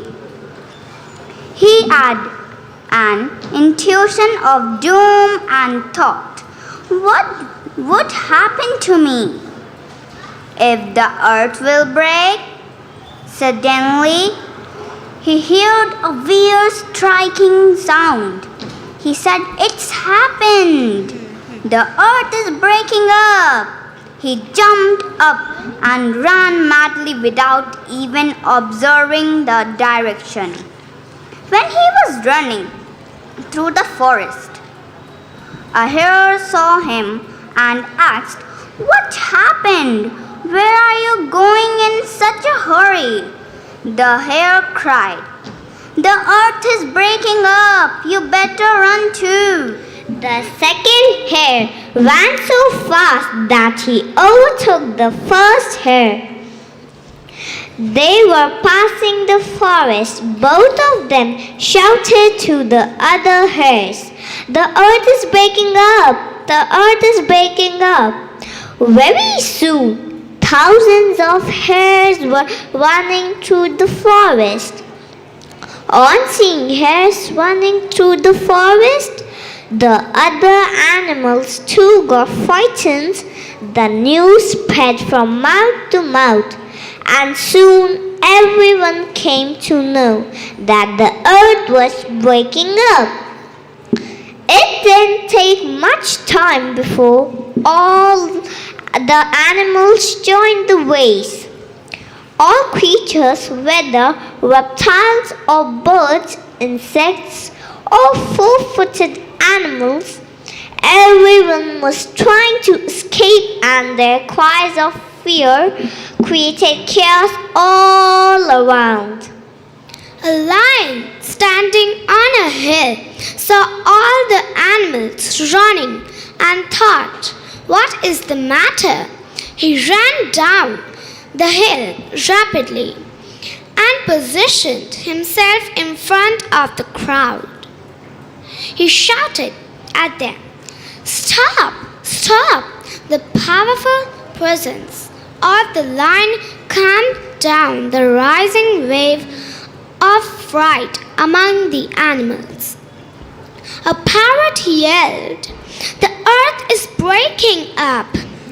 Alighting on a rock near him, the lion asked, "Who said it?" The parrot replied, "I heard it from the monkeys." When the monkeys were asked, they replied that they had heard it from the tigers.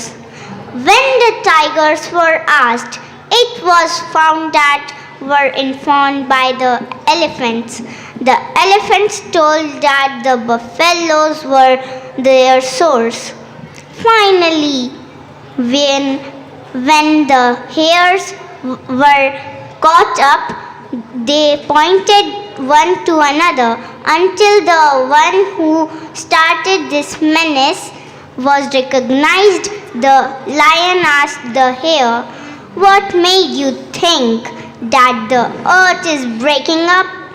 The hare, wavering in the fear, answered, "Your Majesty, I heard it cracking with my own ears." The lion investigated the matter and explored the sound that the hare had heard. Ultimately, he came to know that the sound had been caused by a large coconut falling from a tree. The coconut fell on a pile of rocks, causing a minor landslide. The lion said to all the animals, "Go back to your homes. The earth is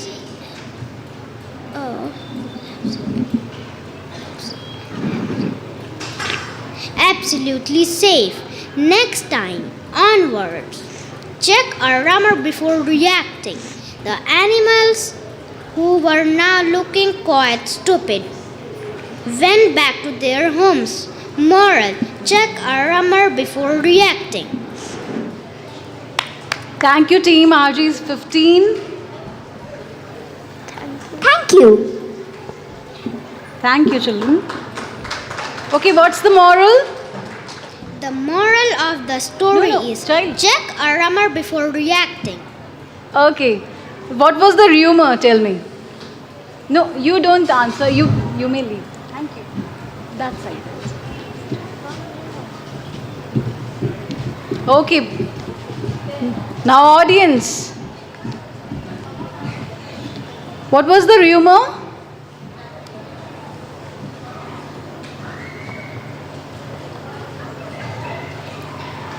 Okay, did you like the story? Yes. So, what was it all about? Yes? Yes, this was the rumor. Rumor, no, that's what I asked. What was the rumor? Yes? The earth was, you said just now. Was it true? Was it true? No. So you should check the rumor before believing. Okay? Or before reacting. Okay. Now it's time to call upon the stage team RG16, and the participants are Advait Maurya, Dakshita Singh, Mohammad Amirullah, Samriddhi Pandey, and Aradhya Rai.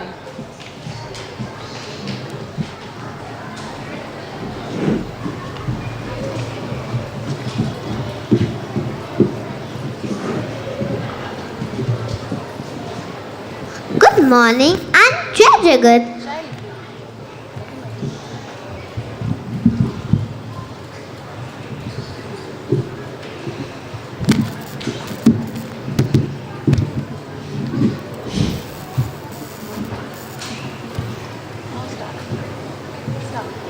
Good morning and Jai Jagat. The story name was The Frog and the Princess. Once upon a time, there was a beautiful princess who lived in a magnificent palace. There was a lake surrounding the palace garden. The princess had a golden ball. She loved to play with it. One day, while playing in the garden, the ball fell into the lake. Feeling very upset and helpless in the garden, the young lady started weeping loudly for dropping her favorite ball into the lake. Upon hearing the wail of a frog hopped out of the lake and asked, "Why are you crying, sweet princess?" She told him about her golden ball which fell into the water and she did not know how to get it back. The frog quickly said, "I can help you to get your golden ball, but what will you give me in return?" The princess promised to give the frog anything that he decided. The frog immediately dived into the lake and fetched the ball for the young princess. Seeing her ball, the princess was very happy. The frog then reminded her about her promise. The princess asked him, "What do you want me to do for you?" The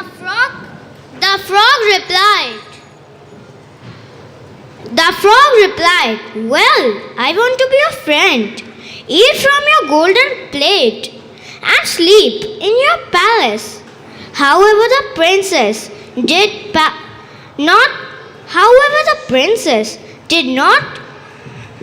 not quite like his idea, but she agreed. They rushed back to her palace. The next morning, the frog came to the palace and knocked on the door. The princess saw the frog, but she didn't open the door for him. He shouted from outside, "I have come to live with you in your palace, dear princess." Hearing this, the princess started crying and ran to her father. When the kind-hearted king heard about the promise, he told her gently, "A promise is a promise, and you must keep your word, my dear. You must allow the frog to stay with you in the palace." The princess was annoyed, but she had no other choice but to let the nasty frog stay with her. That evening, the frog had dinner from her golden plate and slept on her pillow. Seeing this, the princess got furious. him up from her bed and threw him against the wall in disgust. Suddenly, the nasty frog turned into a handsome prince. He told the princess that he saw actually under the slip of a wicked witch who had turned him into a frog. He was troubling her because he wanted someone to help him break the spell. Hearing this, the princess felt sorry for her misbehavior. Soon after, they got married and lived happily ever after. The moral of the story is, do not judge anyone by his or her appearance. Thank you. Thank you, team RG16. Very well narrated. Okay, what was the moral? Yes?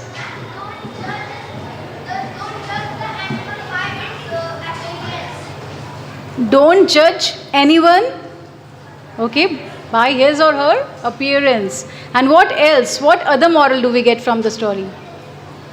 Yes? Yes, we should keep our promise. Don't break your promise. Very good. So you all are attentive now. Yes. Okay.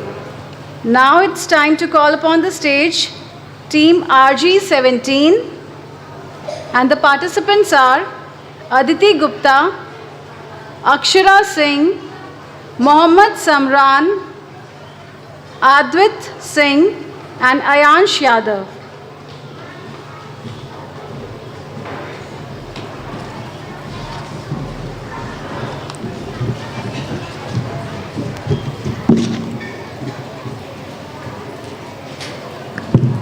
Good morning. Good morning and Jai Jagat everyone. Our team code is RG17. The name of the story is For Our Own Good. There was a minister in the court of a king who ruled the kingdom of Ghazipur. This minister had just one answer for everything, good or bad, that took place. Everything is for our own good. Everything would make fun of him. Everyone make fun of him, and the king would often get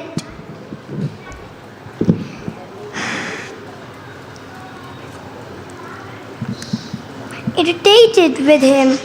One day, the king cut his middle finger, which blood troubling. He shows his hand to the minister, who had just one sentence, is replied, everything is for our own good. The king flew into a rage and had the minister thrown into prison.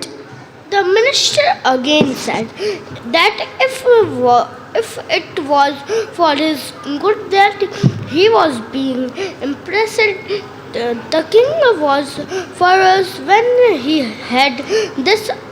A few days later, the king went hunting in the dense forest full of wild animals.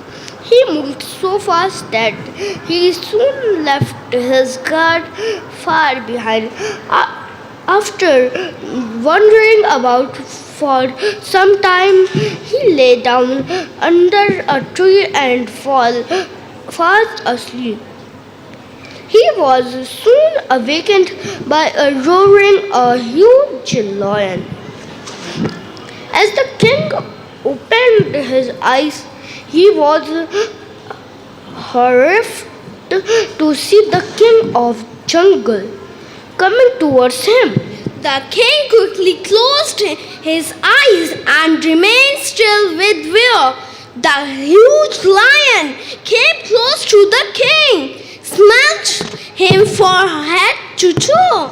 He then turned and left quietly without attacking him. You can imagine how relieved the king was. He got up and trotted back home in deep thought.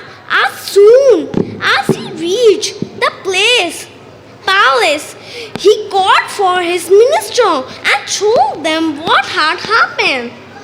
Can anyone tell me why the lion did not kill me? The wise minister got up and said, Your Majesty, and a lion will never touch or eat man who is either injured or lame.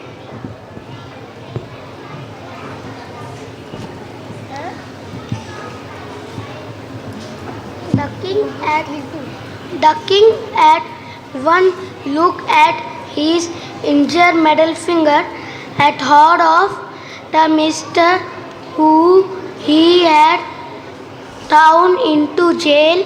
He got up and rushed to the prison and fed the mister, calling the full count where all his mates were present. He began the mister to proud him. My friend, he said, it is now proved beyond debate that my finger was cut for my own good. But tell me, what good did it do you to be in prison? The minister replied, My lord, you know my love for you. I would surely have gone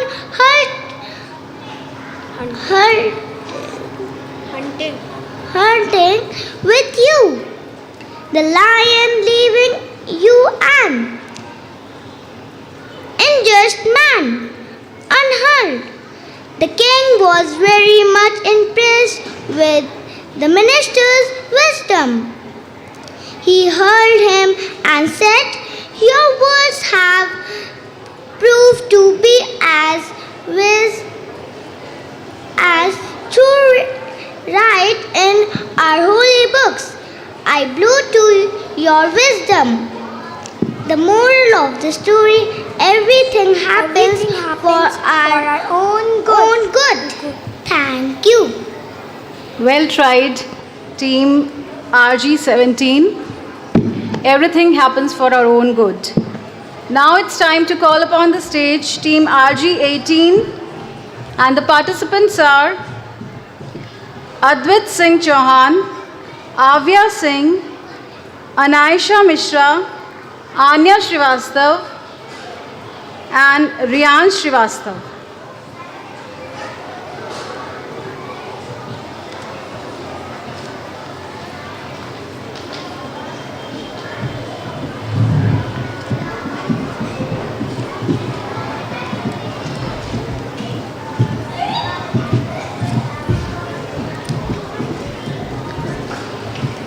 Good morning and Jai Jagat everyone.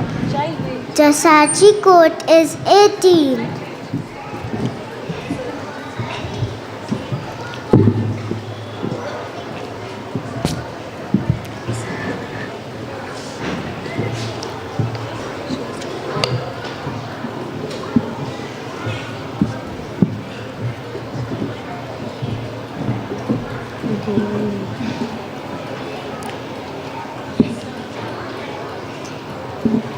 Peter was most excited.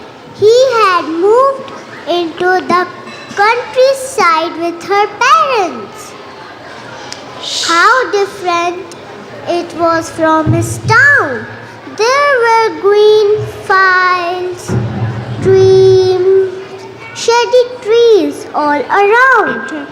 The air was much cooler and cleaner than in his town. One day, Peter went for a walk in the fields. He told his mother, I also saw 4 horses, 10 goats, and about 12 ducks. He exclaimed, I could count the hens. Mother said, Peter, they would stay still. Mother laughed and asked him, what about the cows? Did you count them? Peter frowned and said, I don't like cows. They have big horns and they roar at me. Oh no, Peter, lions roar, not cows. They only moo, said Mother. Well, it was so loud and scary. It sounded like roaring to me, said Peter. I don't like cows at all. They aren't my friends for sure, said Peter. Mother tried to assure him that cows are very kind and friendly animals, but Peter did not agree. Then Mother said to Peter, cows give us lots of gifts like friends do. Here is one for you. She poured out a glass of fresh milk from a jug and gave it to Peter. He drank it quickly. It was very delicious. Did that milk come from the cow? He asked. It was lovely. At lunchtime, Mother made a dish, sweetened apples. Peter looked around for the custard that Mother usually made with it, but it wasn't there. Instead, Mother handed him a bowl to take cream. Here is another present from the cow. Peter poured the sweet cream over the apples. Sweetened apples had never tasted that good. Did that also come from the cow? Asked Peter. He now thought that the cows must be a very kind animal to give so many presents. When it was tea time, Mother placed slice of bread on the table. Alongside, she put a dish of freshly made yellow butter. Peter spread a generous amount on his bread. He simply loved butter. A present from the cow again? Smiled Mother. Goodness me, what a nice friendly creature the cow is. I will not be afraid of her anymore, said Peter. Of course not, said Mother. There yet another present from her that I really love cheese, said Mother. Peter was really surprised. He asked his mother, is ice cream also a present given by the cow? The mother said, yes, my child, it indeed is. Peter said happily, I will go to the fields in the morning and say thank you to the cows. I didn't know they were so kind. I will feed them fresh hay every day. They are among my best friends. The moral of the story is never judge anyone without knowing the truth. Thank you. Thank you, team RG18. Okay, children, now do you want to listen to a song? Okay, so let's call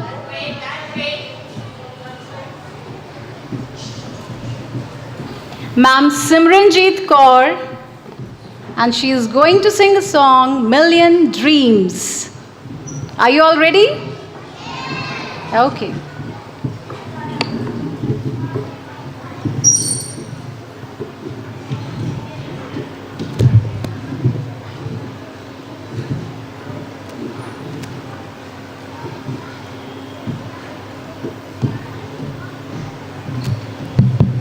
Hello?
to make you smile on a rainy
The brightest colors fill my head.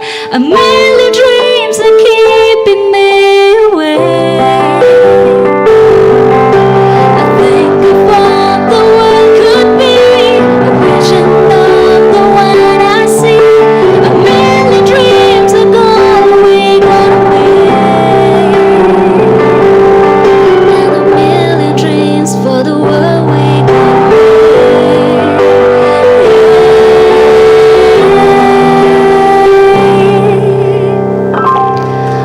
for the world we're gonna make. Thank you so much. Thank you. Thank you. Thank you so much, Simran ma'am. Did you all like the song? Okay, so can we clap again?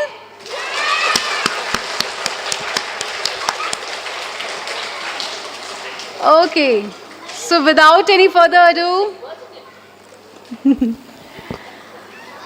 let's call upon the stage Team RG19, and the participants are Adya Srivastav, Bisma Ibrahim, Sanskriti Mishra, Alankrita Maurya, and Archisha Vidyarthi. Can we clap for our friends?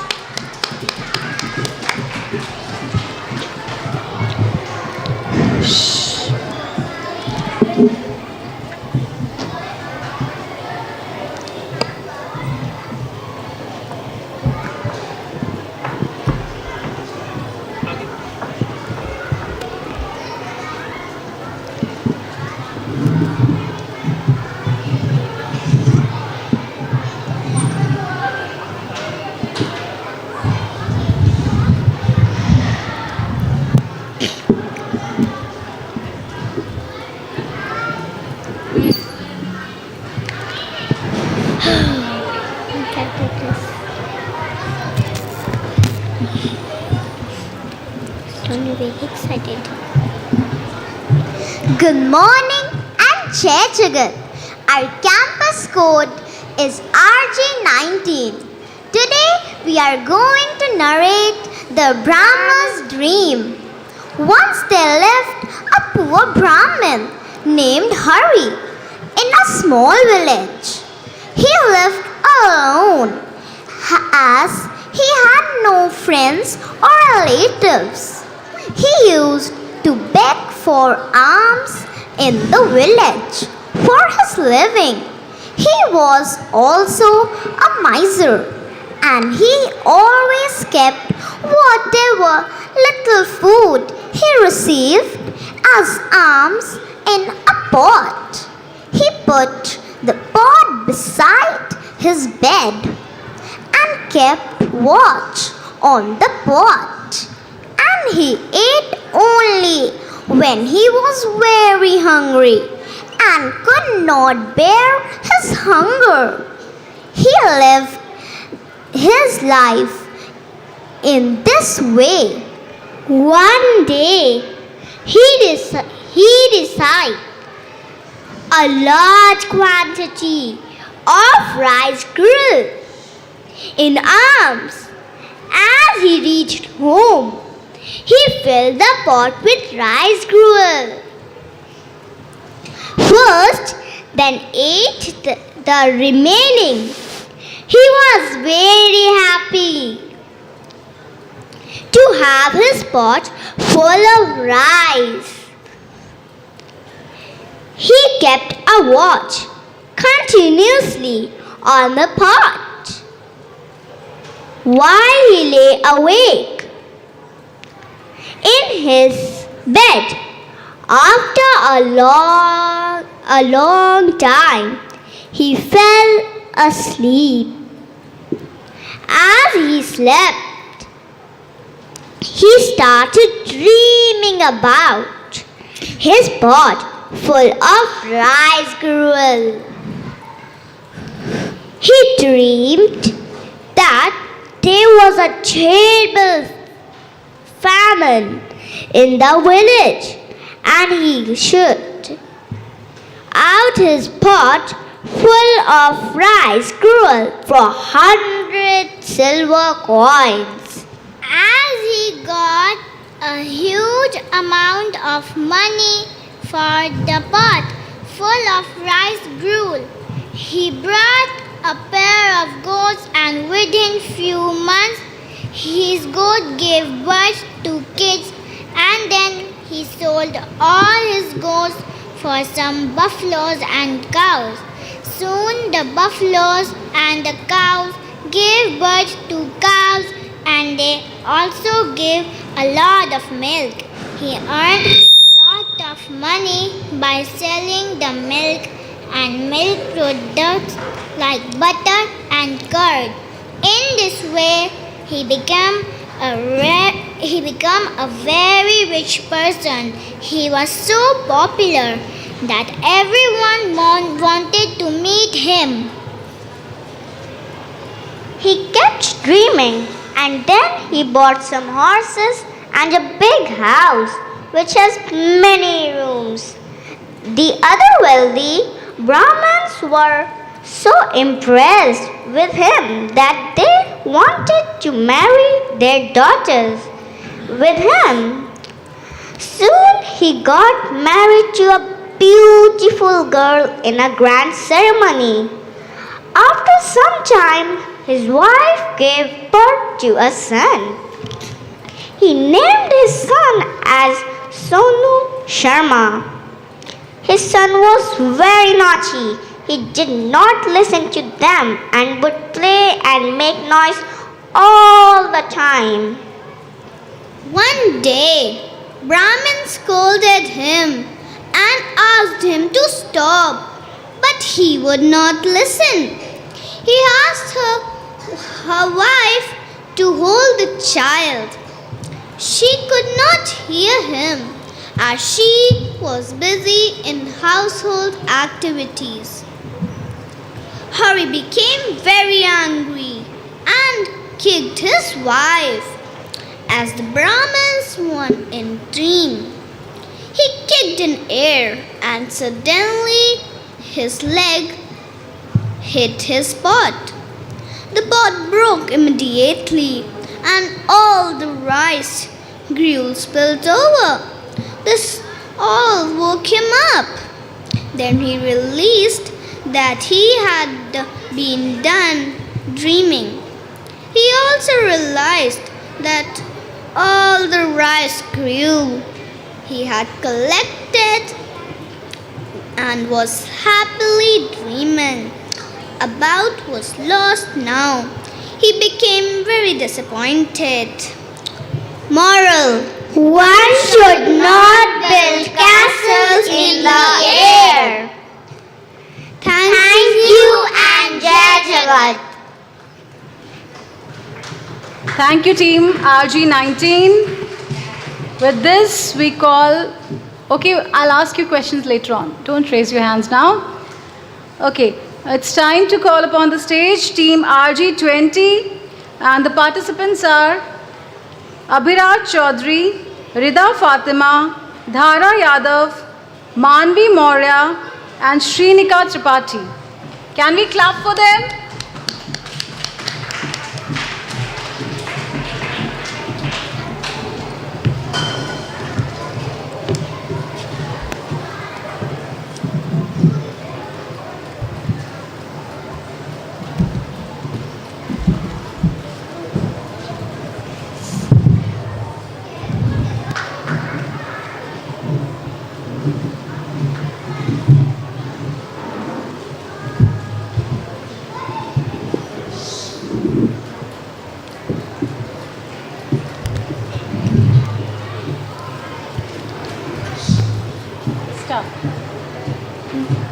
This is a fable about a king who was very obsessed with himself. He would dress himself in expensive silks and amazing jewels, but the people were very fed up with him. He would ignore their problems and would not tend to their needs. He would make new hairstyles every day to cover his ears. He had to have his ears covered because they were shaped like a donkey's ears. No one in the palace knew about this except the barber Bijlu. The king had trained his barber that he would be killed if he let anyone else know about his ugly ears. He was not allowed to cut anyone's hair other than the king's. Bijlu felt scared that he would accidentally spill the king's secret and remained stressed. All the time, Bijlu and his wife lived in a small hut in the woods. When he was home, he would fear having conversations because he was afraid he would unknowingly say too much. He was living a gloomy and stressful life. One evening, the barber and his wife were collecting firewood in the woods when his wife said, "Ever since you have started working for the king, you seem to be mentally occupied and extremely gloomy. You do not eat well and sleep well. You were much happier before all this. Please share your concerns were extreme. Please share your converse with me." But the barber said nothing. One day, when Bijlu sat by a river in deep thought, his wife asked him, "Please let me know what is troubling you." Bijlu said, "The king has a secret. He has big ears like those of a donkey, and he has threatened to have me died if anyone finds out." Bijlu's wife promised him that no one would find out about this and returned to work happy that her husband had trusted her. But the trees in the woods had heard everything. After a few days, a parade was to be organized for festival season, and the drummers cut up the trees in the forest to make sticks for the drums. But on the day of the festival, when the sticks beat the drum, but all that the crowds could hear was, "The king's ears are like a donkey." The king, who was also present at the parade, was angry and ordered the barber to be executed, since he was the only one who knew, and the king's secret was out now. Nothing could calm the king till a wise man stepped forward from the crowd. "The truth cannot be hidden, even if you execute the one who let it out," said the elderly man. "Nobody will care about your ears if you rule over us kindly and justly and tend to our needs." It was after this that the king realized that he needed to change his ways. Moral personality is more important than physical appearance. Thank you. Thank you, team RG20. What's the moral, children? Now I stopped asking questions and you are not attentive. What was the moral of the story?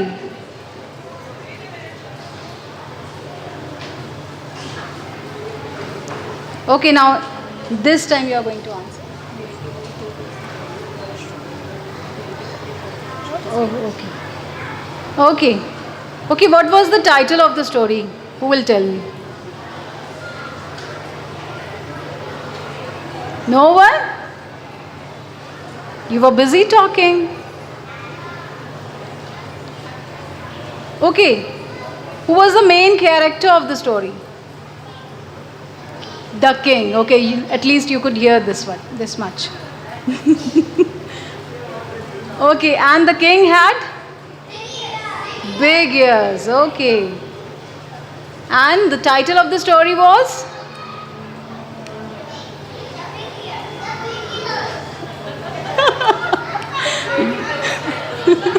The title was The King and the Drum. Okay, and what was the secret? Okay. And what's the moral?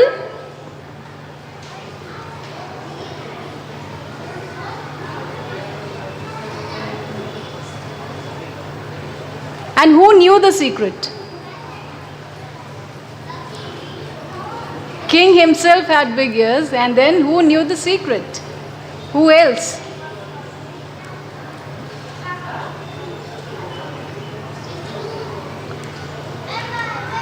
Yes, Baba knew the secret, and did he disclose this? Did he tell the secret to others? No? He kept the secret? Then who told? How was it revealed?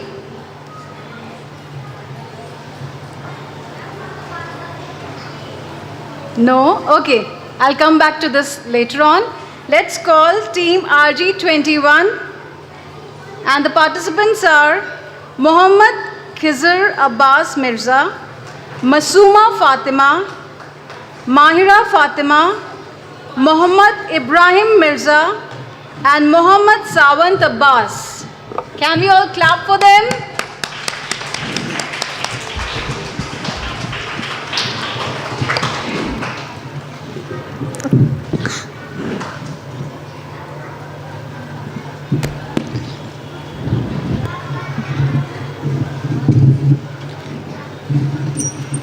Now this time you all are going to listen to the story very, very carefully, okay?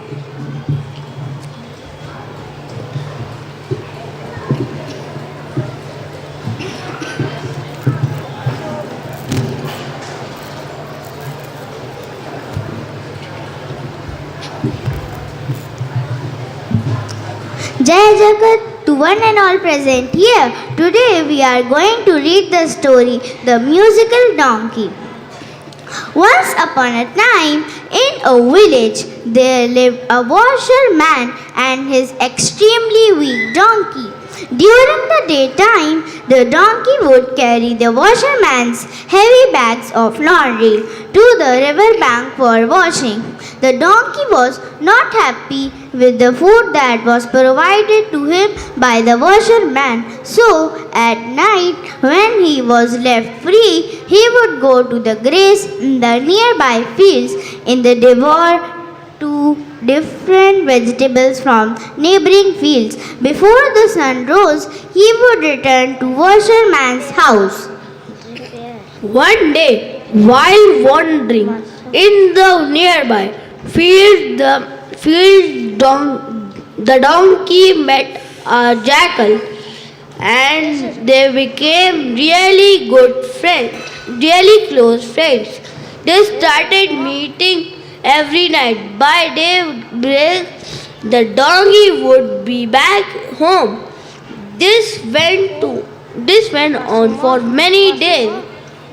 On one particular night, the jackal came to the donkey and said, "Friend, I have some good news for you.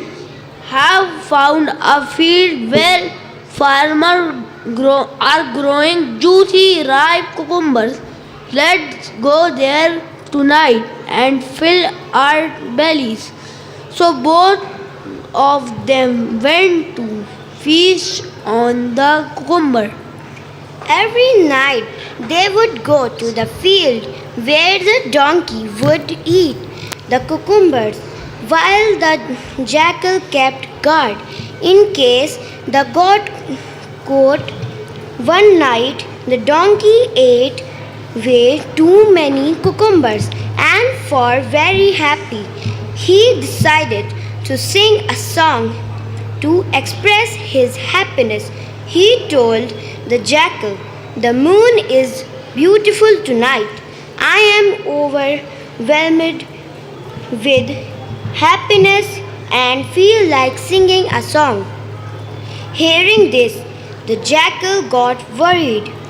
He said, "Friend, do not act foolish. We are here to steal the cucumbers and not to get caught. The jackal said, "Please, let's just eat the cucumber quietly and leave quickly. If we get caught, can Get caught.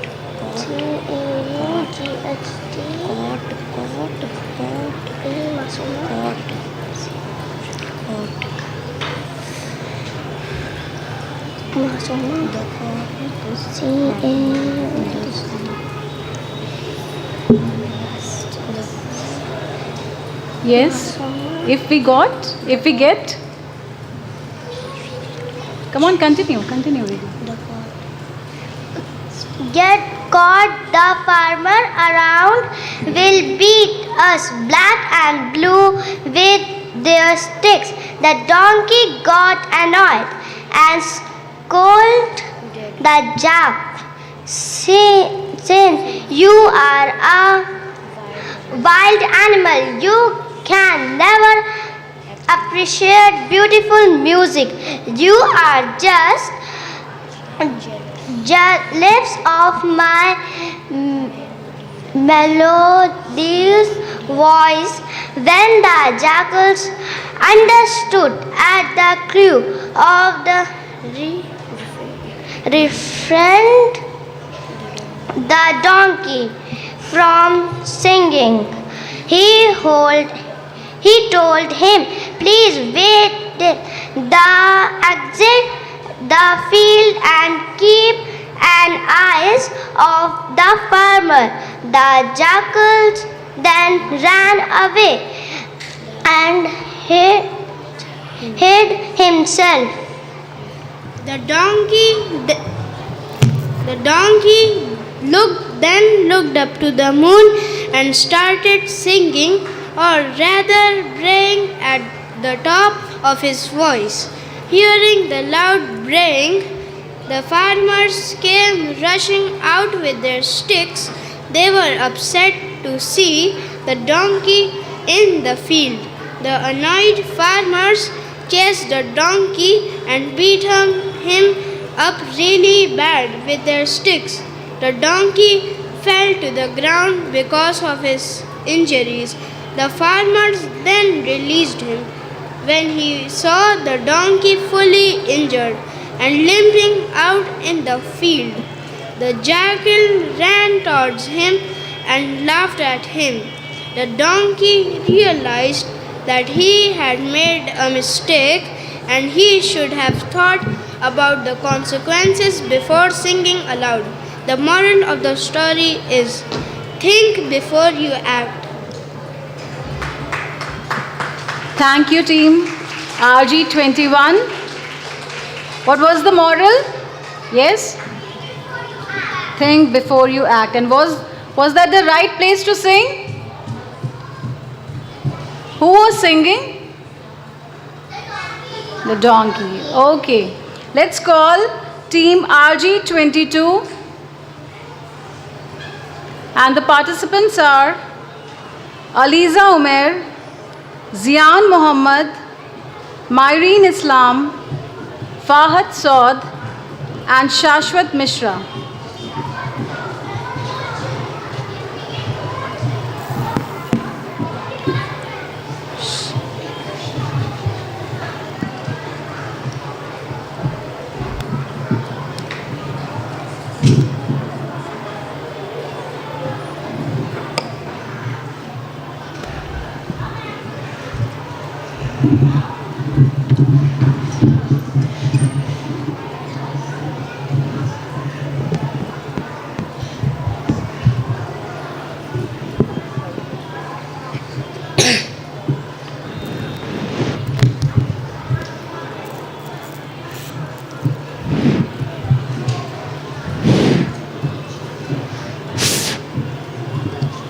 Good morning and Jajagat everyone. My school code is RG22, the elephant and the mice. Once upon a time, in a small village, there happily lived a group of mice along with the villagers. As time passed, all the villagers started moving out of the village as there was scarcity of food and water due to many natural calamities. No one was left in the village except a group of mice who decided to stay back in the village. The mice started to live in the ruined houses. They fed themselves on the natural vegetation. Soon their numbers grew and the village started into a big city of mice. There was a big freshwater lake next to the village, and herd of elephants lived happily in the forest. They ate and drank fresh fruits and fresh water from the huge river that was flowing through the forest. As summer approached, the river got dry and there was no water for the animals in the forest, and many animals started to die. The herd of elephants, which was living in the forest, decided to move out in the search of food and water. The queen elephant asked her young elephants to go and search for a lake or pond with water. The elephants came back and said, "There is a big lake next to the village in which the mice live." One hearing this, all the elephants were very happy and rushed to the lake. While rushing towards the lake to take a bath, the elephants did not notice the small mice all around. In the village, many mice were crushed under their feet, others were killed while some were seriously injured. The elephants had not done this purposely, fearing that the elephants may again crush many mice on their way back to the forest. So the old mouse decided to go and narrate the whole incident to the queen elephant. The old mouse said to the queen, "Take back the herd of elephants from some other route." The queen elephant agreed. The old mouse was very happy and said, "The mice family will always be ready to help the elephant when required." Months passed and both the elephants and the mice family lived happily in their respective places. One day, a group of hunters came to the forest and trapped the elephants in a strong net. Poor elephants tried hard to break open the net, but failed to do so.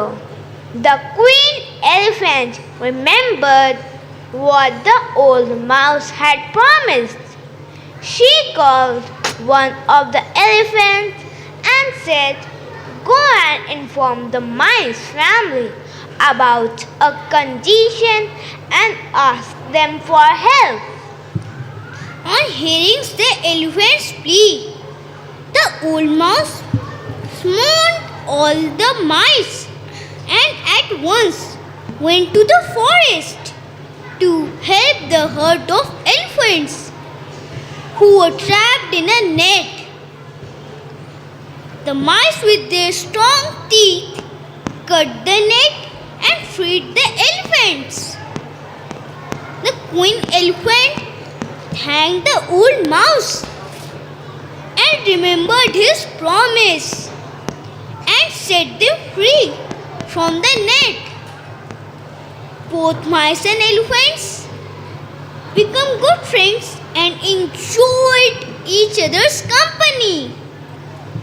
Moral: a friend in a need is a friend indeed. 1, 2, 3. Thank you. Very well narrated. The story, a friend in need is a friend indeed. Okay. Let's call upon the stage Team RG23, and the participants are Mudal Srivastav, Alia Abidi, Vanya Gupta, Wangsha Wangshul, and Bhavya Srivastav.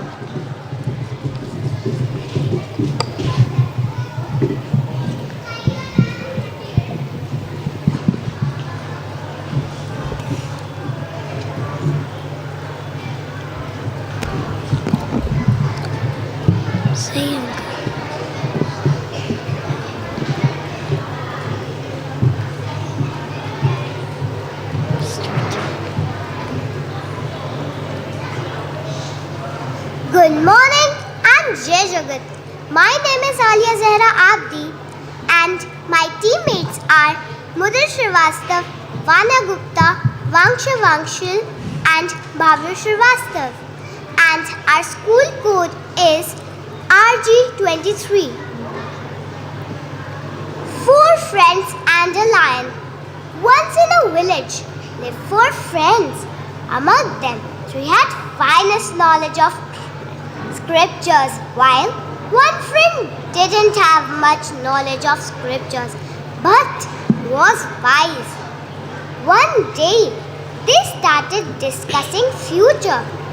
First friend said, "We have acquired so much knowledge, and I have heard that King of State had great respect of scholars. Why don't we go to the court and impress him with our knowledge? I am sure he will give us immense wealth." All of them agreed with his suggestion. Next day, all the 4 friends began the journey to meet the king. There was a dense forest on the way. While passing through the forest, they saw a piles of bones. Seeing it, the first friend said, "Why don't we test our knowledge here?" 3 of them got excited to see the results of their knowledge and agreed to do so. The first friend said, "Watch as I place the bones together and make them into a skeleton with my powers."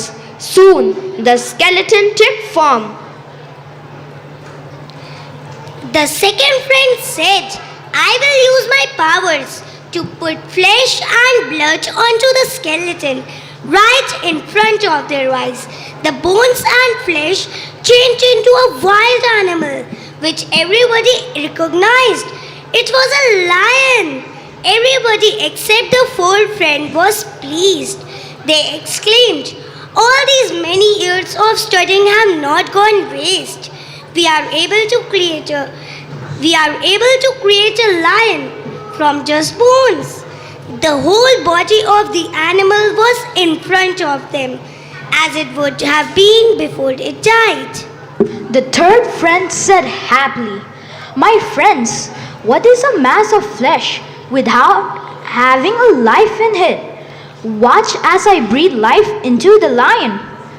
After this, when he was about to recite the mantra to infuse life into that body, the 4th friend stopped him and said, "Brother, please don't do this.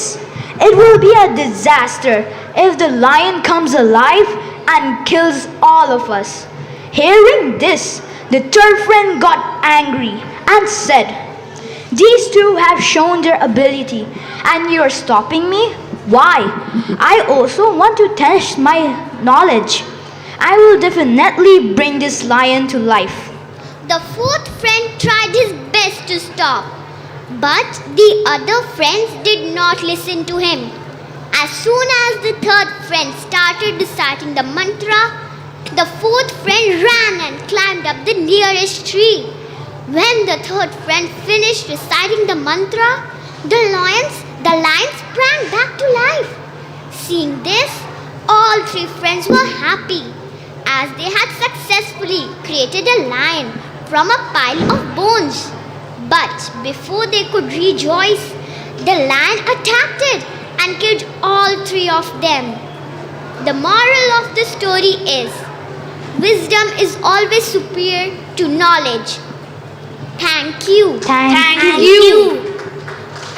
Very well narrated, team RG23. Thank you so much. And what was the moral? Yes, very good. Okay, and the last team of the day, but not the least, team RG24.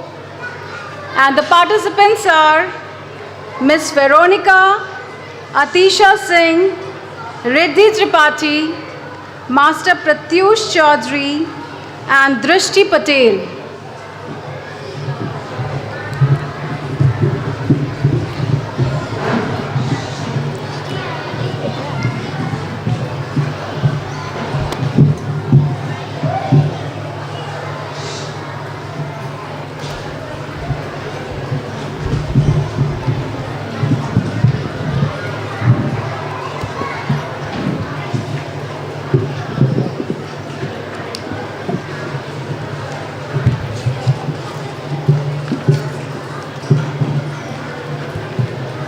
Good morning and Jai Jagat. Our counter number is RJ24.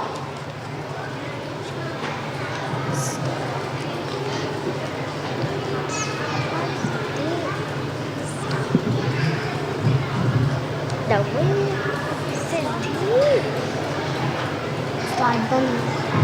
the wind start. The wind and the moon. Once upon a time, there lived two friends in the shade of a rock. It would sound strange, but one of them was a lion and the other was a tiger. They were friends since their childhood. They knew each other from the time when they were too small to understand the difference between the lions and the tigers. Thus, their friendship was not at all strange to them. Moreover, the part of the mountain under which they lived was peaceful. It could be due to the presence of a monk who lived under the same rock. He was a hermit, one who lives far away from worldly affairs. One day, the two friends got into a stupid argument from some unknown reason. The tiger said, "Everyone knows that cold comes when the moon decreases from full to new." The lion said, "You are a stupid fellow. From where did you hear such nonsense? Everyone knows that cold comes when the moon increases from new to full."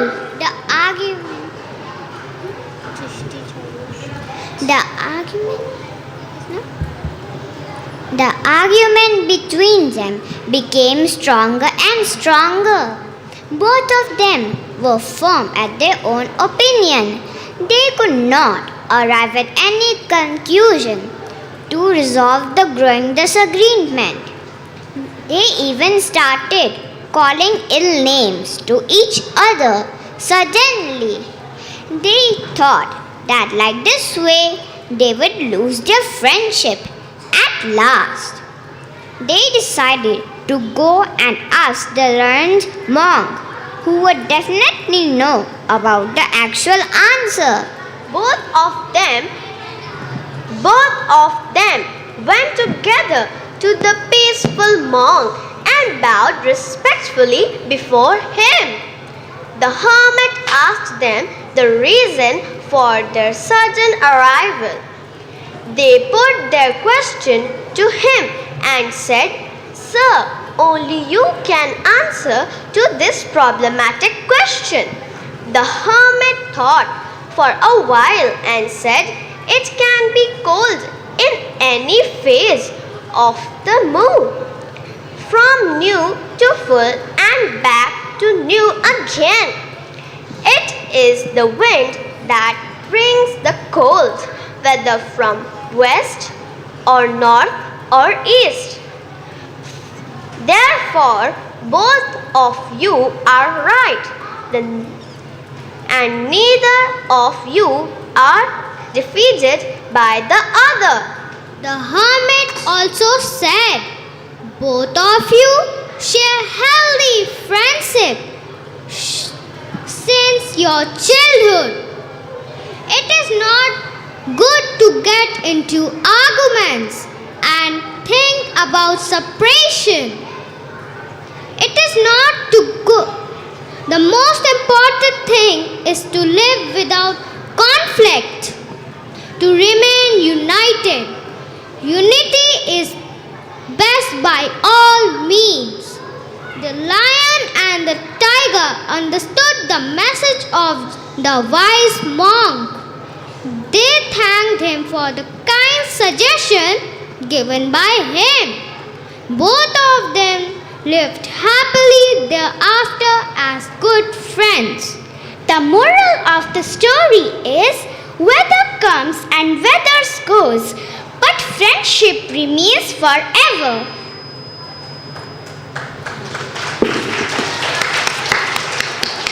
Thank you, team RG24.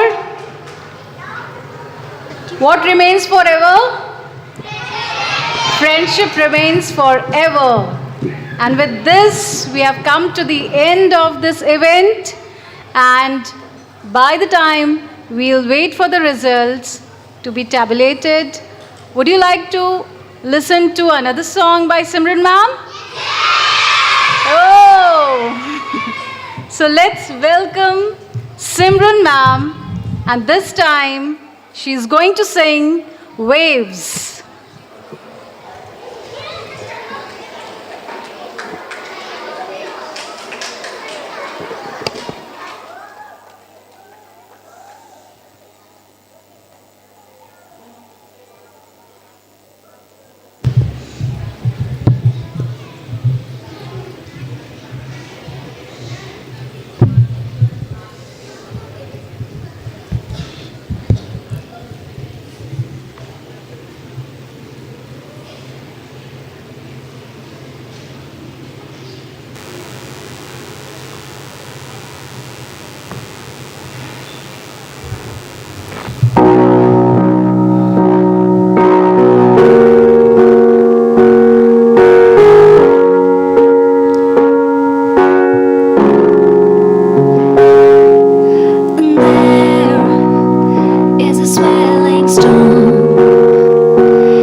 so much. Thank you, thank you. Thank you. Thank you, Simran ma'am. Can you hear that? Those cheers from students? Amazing, they said. Amazing. Okay.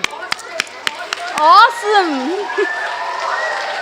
A huge round of applause for Simran ma'am. And here we have one more surprise for you. Are you all ready for that surprise? We have a special guest. Ma'am, we have one. Okay. Okay. So, are you all ready to welcome one special guest here? Okay, let's welcome Mr. Robot. Special guest for you all. He has come to meet you all. Can we name it?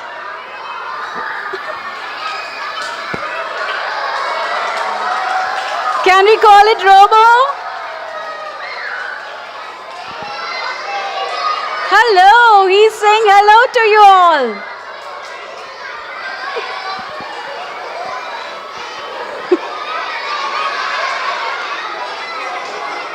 And he is asking whether you liked all the stories or not. Oh, wow. And he also liked the song sung by Simran ma'am.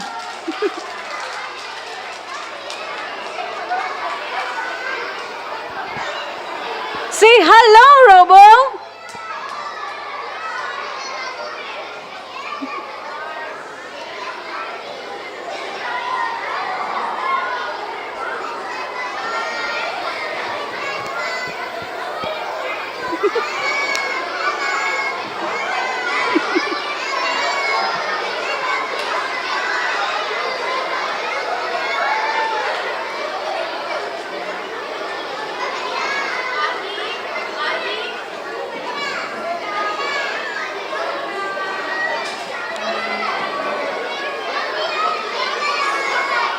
And as you all are curious to know the results, this Robo is also curious to know the results.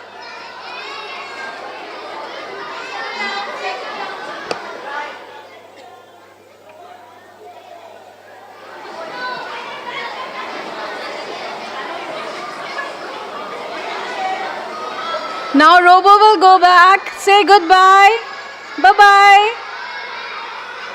Let him go.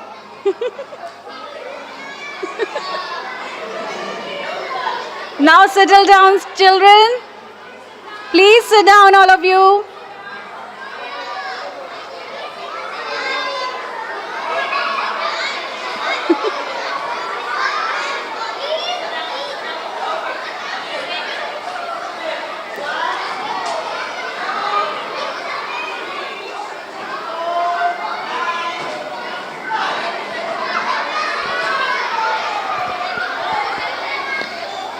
Was it exciting?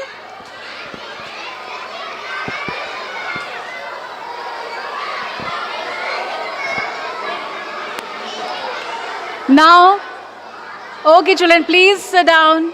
Settle down fast. Shh.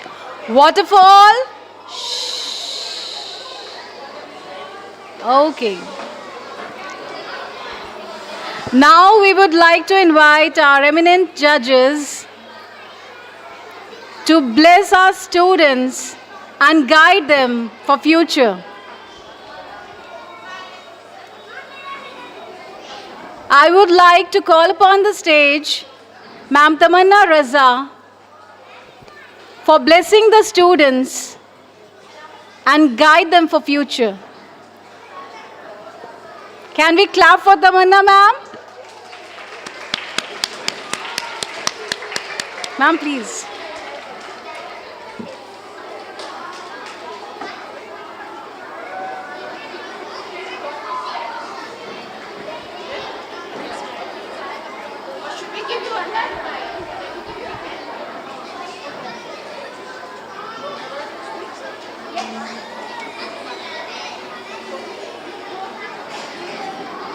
Graphy, ma'am.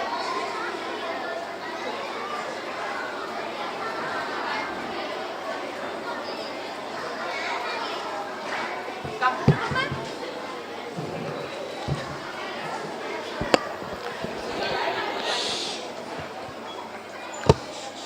Good afternoon.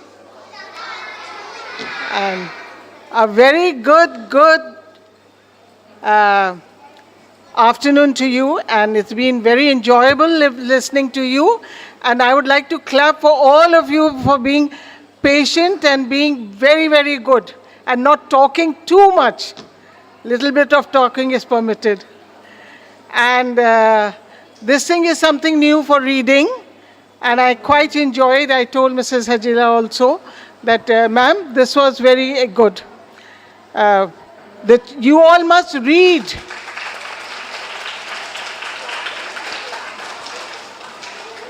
There were few mistakes, and the teachers who are training them, please be careful of the elephant, the other, the.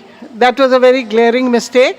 Buffalo, I'm just pointing out because I have been training for years, the teachers and the children, so I have to say something.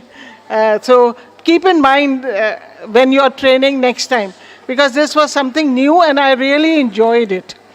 And except that there were too many groups, and I think the children also, but I think the Robo came and he made everybody feel fresh. And thank you, Raki, for coordinating with me. And so I quite enjoyed, and you all must read. Teachers, make them read. Not only in the class, encourage them to read storybooks. Storybook reading is going now, and the children are focused on their mobiles and all. So please encourage the children to read books. The more they read, the more confident they will be. I was very happy to note there were some very big words. Argument, escalate, and there was some more patiently. But I was very happy to note that the children could read it. One of them could stop. So a very big clap to all of you. So I hope when we see you next time, maybe you will be better off than this year. Because this is something new I think Ma'am has started, Ma'am Hajela has started. And this year, it was quite good. And being teachers, congratulations to you also. But keep in mind this thing. And you have got the Google. Wherever you find the sound is not sounding clear or the pronunciation is not very clear, go onto the Google immediately and rectify it. Because you do get, ma'am has given you a certain time, to go through with your children.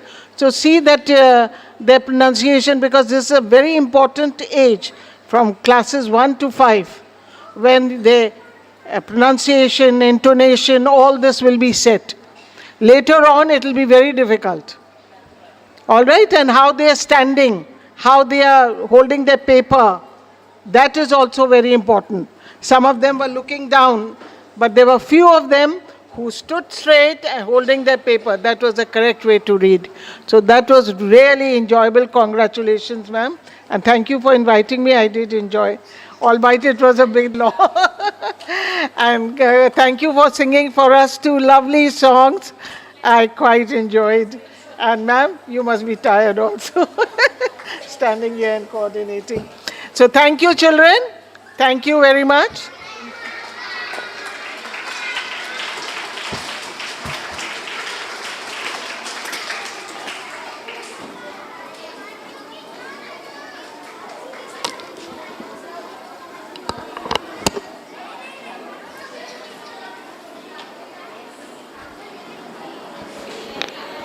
Thank you so much, Tamanna ma'am,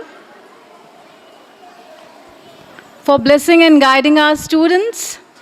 Now I would like to invite Ma'am Raj Smriti to bless our students. Thank you, ma'am.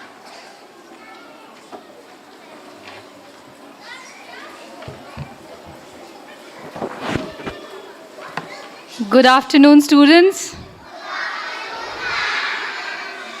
All happy and what are the 3-4 skills required to be successful in any field you choose in life? Practice. Tell me 4 skills. One skill we saw right now. What was the skill? Reading.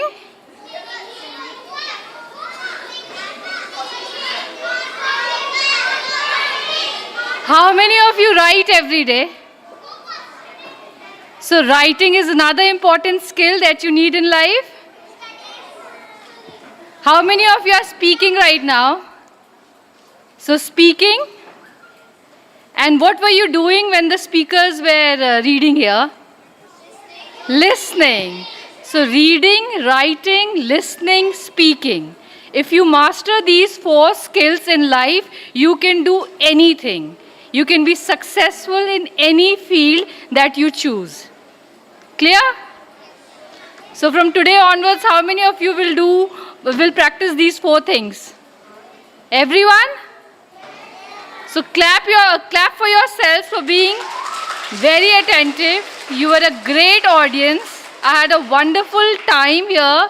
You took me back to my school days and the 24 lessons that I learned here. It got revived and I'm going to practice that again. How many of you are going to practice that? Very good. Thank you, Team CMS, for having me. It's always a pleasure coming here, spending a wonderful, energetic morning. Thank you so much.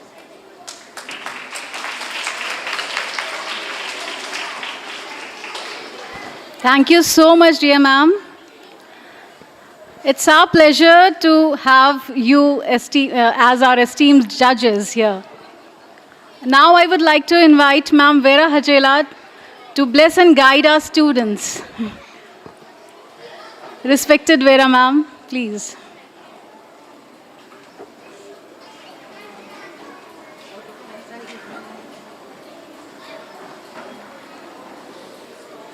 Thank you so much, Rakhi ma'am. And how did it go?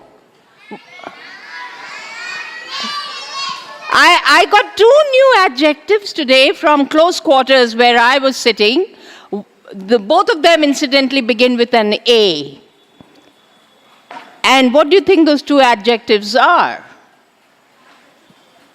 Take a guess. You used them very generously.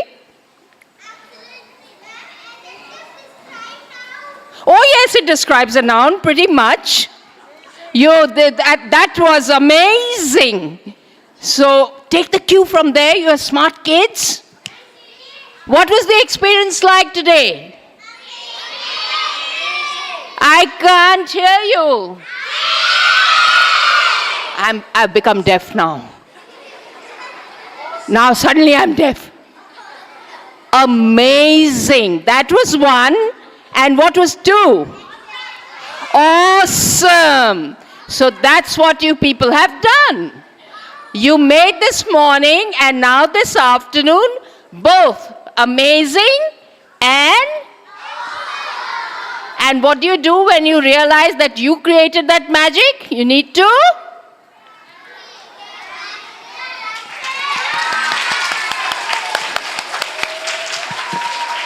So it truly was amazing and awesome. Lovely children from all the 24 campuses who were here with lovely stories. And yes, I was sharing with our esteemed judges. You were not given the story prior to the event. It was just 1 hour before the event began that these stories were given to you to read through. And yet you did such an amazing job. All of you are 7 years old? Anybody who's 10? No? 9? You're 10? You're 7, right? Anybody who's 10? 9? 9 years old? No. 8 years old? Some of you could be 8, but most of you are 7, isn't it? So again, give it up for yourselves. Such young children with such an amazing skill and ability to read aloud confidently. And you understand the business of the audience very well. Ooh, and ah, and awesome.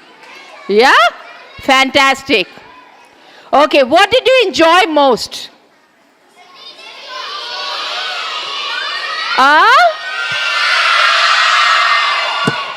Again, I've turned deaf.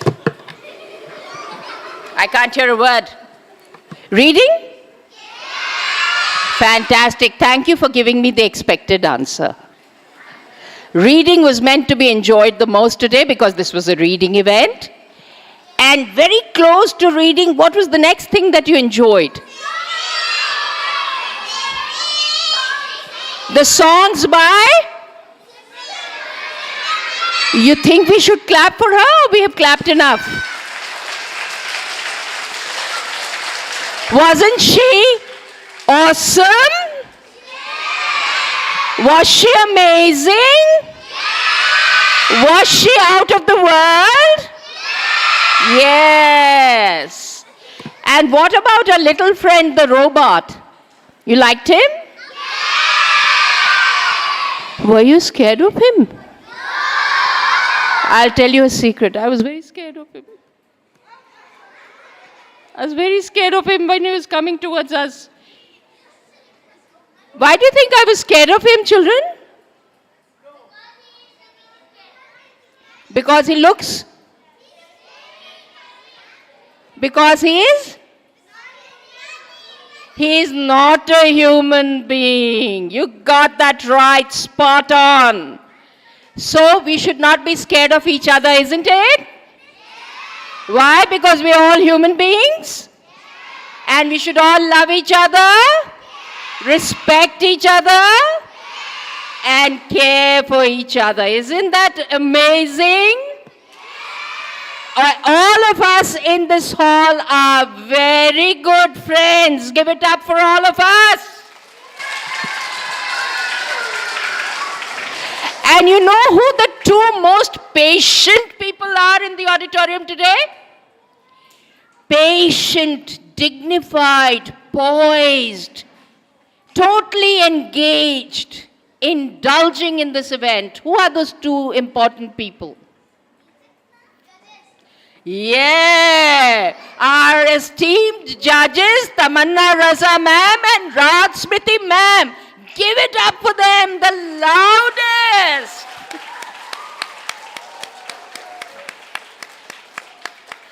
Weren't they amazing and awesome?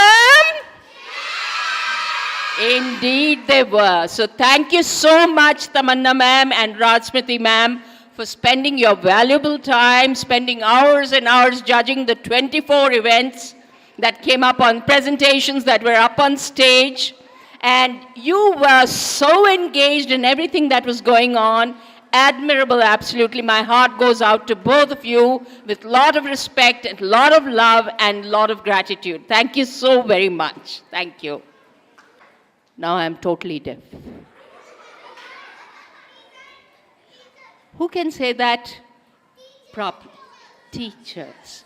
So shall we clap for our awesome, amazing, super teachers?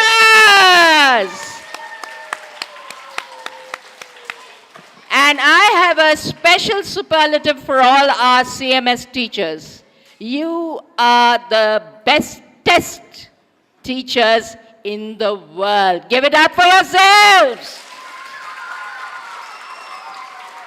That's not a word you find in the dictionary. Only Vera ma'am has the license to use it, okay? Okay, children? And do you know that this event is organized by Quality Assurance and Innovations Department? You've heard of it? And who is the head of the Quality Assurance and Innovations Department? Ma'am Basu, Mrs. Susmita Basu. So give it up for Basu ma'am and her amazing team. You saw all the amazing members who were here who are now working backstage preparing for the results, the declaration of results and the prizes. So they are the ones who make this event so special. Okay? Then for our management, Dr. Jagdish Gandhi, Dr. Mrs. Bharti Gandhi, our founders, our President and Managing Director, Professor Geeta Gandhi Kingdon, for giving us and lending their constant support, providing guidance and motivation for every conceivable event such as this. I would like to specially thank Abha Anant ma'am, the respected principal of the host campus, for lending her auditorium consecutively for days on end for the event and the rehearsals prior to this for the other events that she has, not the literary fest as much, but because this was meant to be the way it was meant to be. But just before this, we had a whole array of, a deluge of events that that happened, and ma'am was more than generous to lend her auditorium. So for Abha Anant ma'am, the respected principal of Gomti Nagar 1, and her amazing staff, special thanks to Sabha ma'am and Soma ma'am for smilingly being there for us at the drop of a hat, like a constant source of support and help. Thank you so much, Sabha ma'am, means a lot to us. Thank you to Soma ma'am as well, who's looked into the accessorization of the stage and everything else that along with it. Also to the photographer uncle and to all the projections. So this one is for the multimedia department. Thank you to the multimedia department for contributing in such a big way towards the success of this program. And last but not the least, I'd like to thank the Almighty for providing us with this priceless opportunity to be here together and to celebrate reading in literature. So, shall we thank the Lord? And we thank the Lord by putting our hands together, closing our eyes, and saying, "Thank you, Lord." And one person I missed. Very special person. Who do you think it is? Look around. Take a guess. Oh, not like that. Look in front. I can't thank myself. Thank you to Rakhi ma'am, who carried out the proceedings so beautifully. Shall we clap for Rakhi ma'am loudly?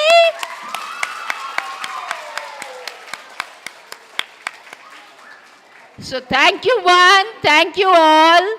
God bless. Are you nervous about the prizes? I'm turning deaf.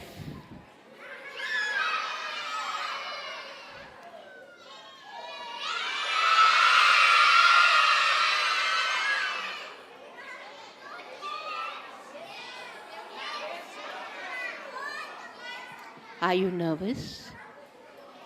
Are you nervous? There's no need to be nervous. You all participated. Are you happy you participated? So prize or no prize, you are the... Thank you. God bless you all. Love you all. Jai Jagat.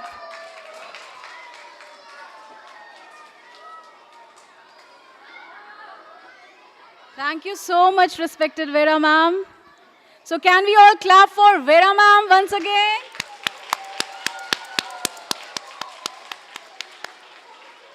Okay. So you all participated. That's it. Okay? So you shouldn't be nervous. Though you all are excited. Are you all curious to know the results? Okay, so I would like to call all the teachers of all the campuses one by one to take the participation certificates from here. So first Aliganj 1, Aliganj 2. Only teachers will come to take the participation certificates and chocolates. Aliganj 2, Anand Nagar, Asharfabad, Aliganj 1, Cambridge section, Chalk, Indra Nagar. All the teachers, please collect participation certificates from here. Gomti Nagar 1, Gomti Nagar Extension, Cambridge section. Then Golf City.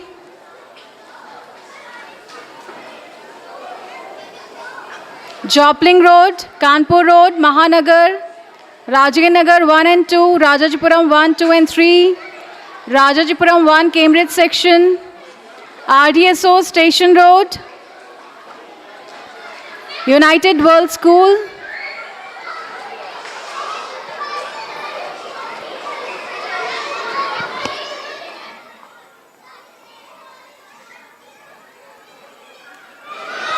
and I would like to call upon the stage. Children, please be patient. Okay, settle down, all of you. Children, please sit down. Children, please sit down. I don't want Rakhi ma'am to be shouting, asking you to sit down again and again. You are good kids, and we know that. You are very good children. Excellent children. See how good you are? See? Very good kids. Nobody stands up. Everybody sits down and just waits for the results like good children. No? No? Very good children. And we're not going to trouble Rakhi ma'am at all. Nobody troubles ma'am while she's announcing. Very good kids. Now, I would like to call upon the stage our esteemed judges to give the prizes to our winners. Please. Ma'am Tamanna Raza and Ma'am Raj Smriti, along with Vera ma'am. Shh. Okay, children, I'm going to announce the results. Even if you don't win, even if you don't get any prizes, don't get disheartened, okay? You all are winners, isn't it? Because you all had courage to come here up on stage and narrated the story so nicely. And you must have learned something, okay? With your mistakes also. Isn't it? Okay. So this is just a formality I'm going to announce. Are you all ready? Okay. And the second special mention prize goes to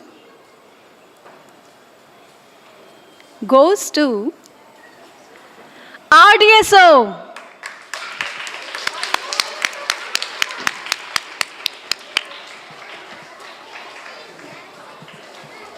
Second special mention prize goes to RDSO campus, and the code is. Let me bring my issue.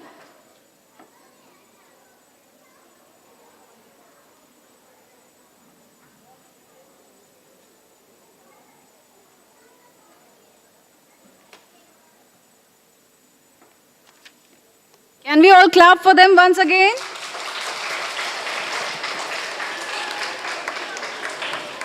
RG24, and the participants are Miss Veronica, Miss Atisha Singh, Siddhi Tripathi, Pratyush Chaudhary, and Drishti Patel.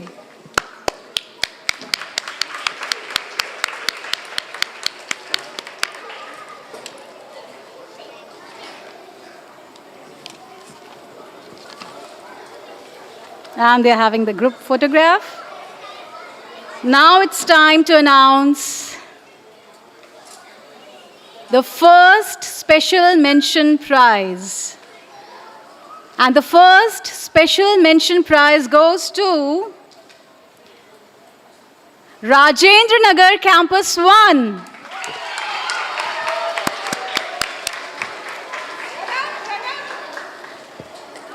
Come on, run children, come fast.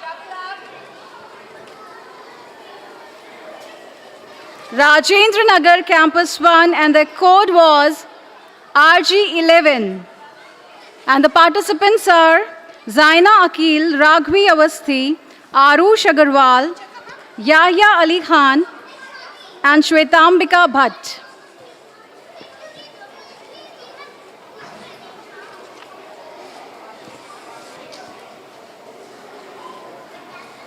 A huge round of applause for them.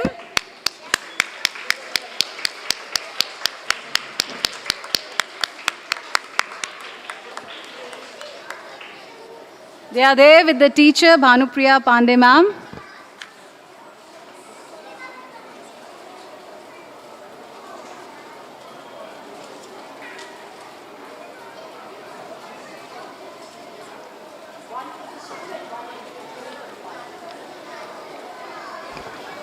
The participants, the winners are getting individual trophies also, and one school trophy as well.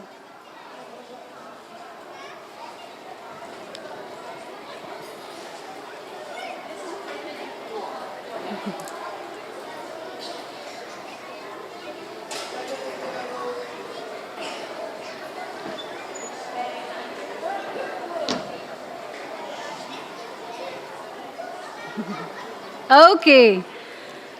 Now, shall I announce the third prize winner? Shall I? Or shall I wait? Okay. And the third prize goes to, any guesses? Okay. It goes to Gomti Nagar Extension.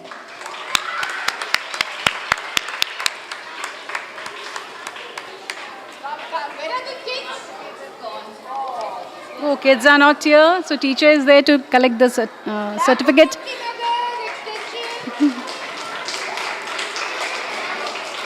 The code was RG12, Gomti Nagar Extension.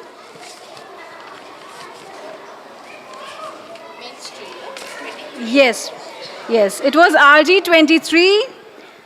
And the participants are Modal Srivastav, Alia Abidi, Vanya Gupta, Vaksha Vakshul, and this was the difficult name to pronounce, so I confirmed with the participant himself, and Bhavya Srivastav. Can we clap for them all?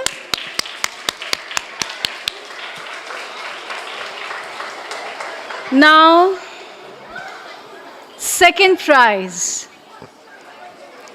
And it goes to Rajajipuram Campus 3.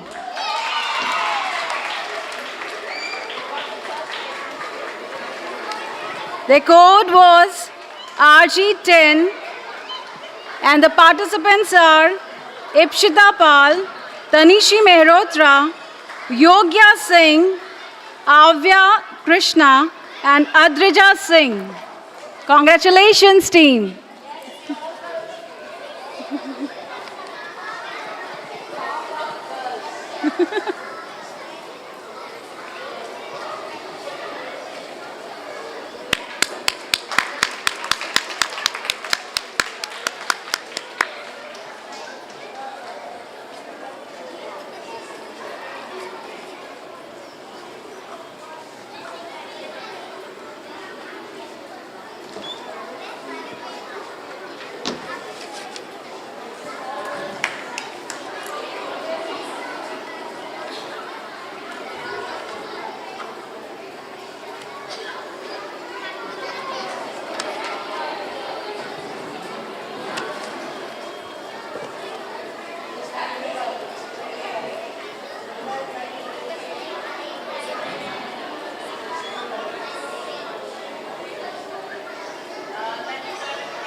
Now, it's time to announce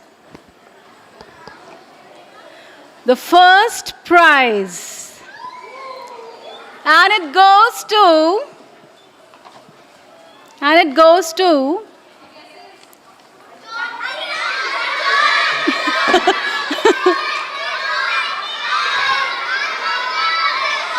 Okay, the campus name begins with letter M. Yes, now they can guess. It's Mahanagar.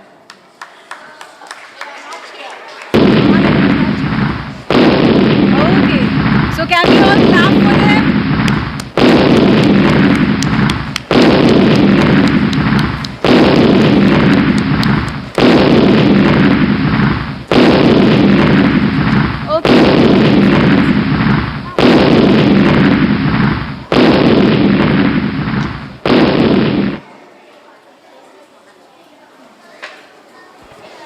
Okay, we would like to give token of thanks to our judges, our esteemed and renowned judges. Thank you so much for being here.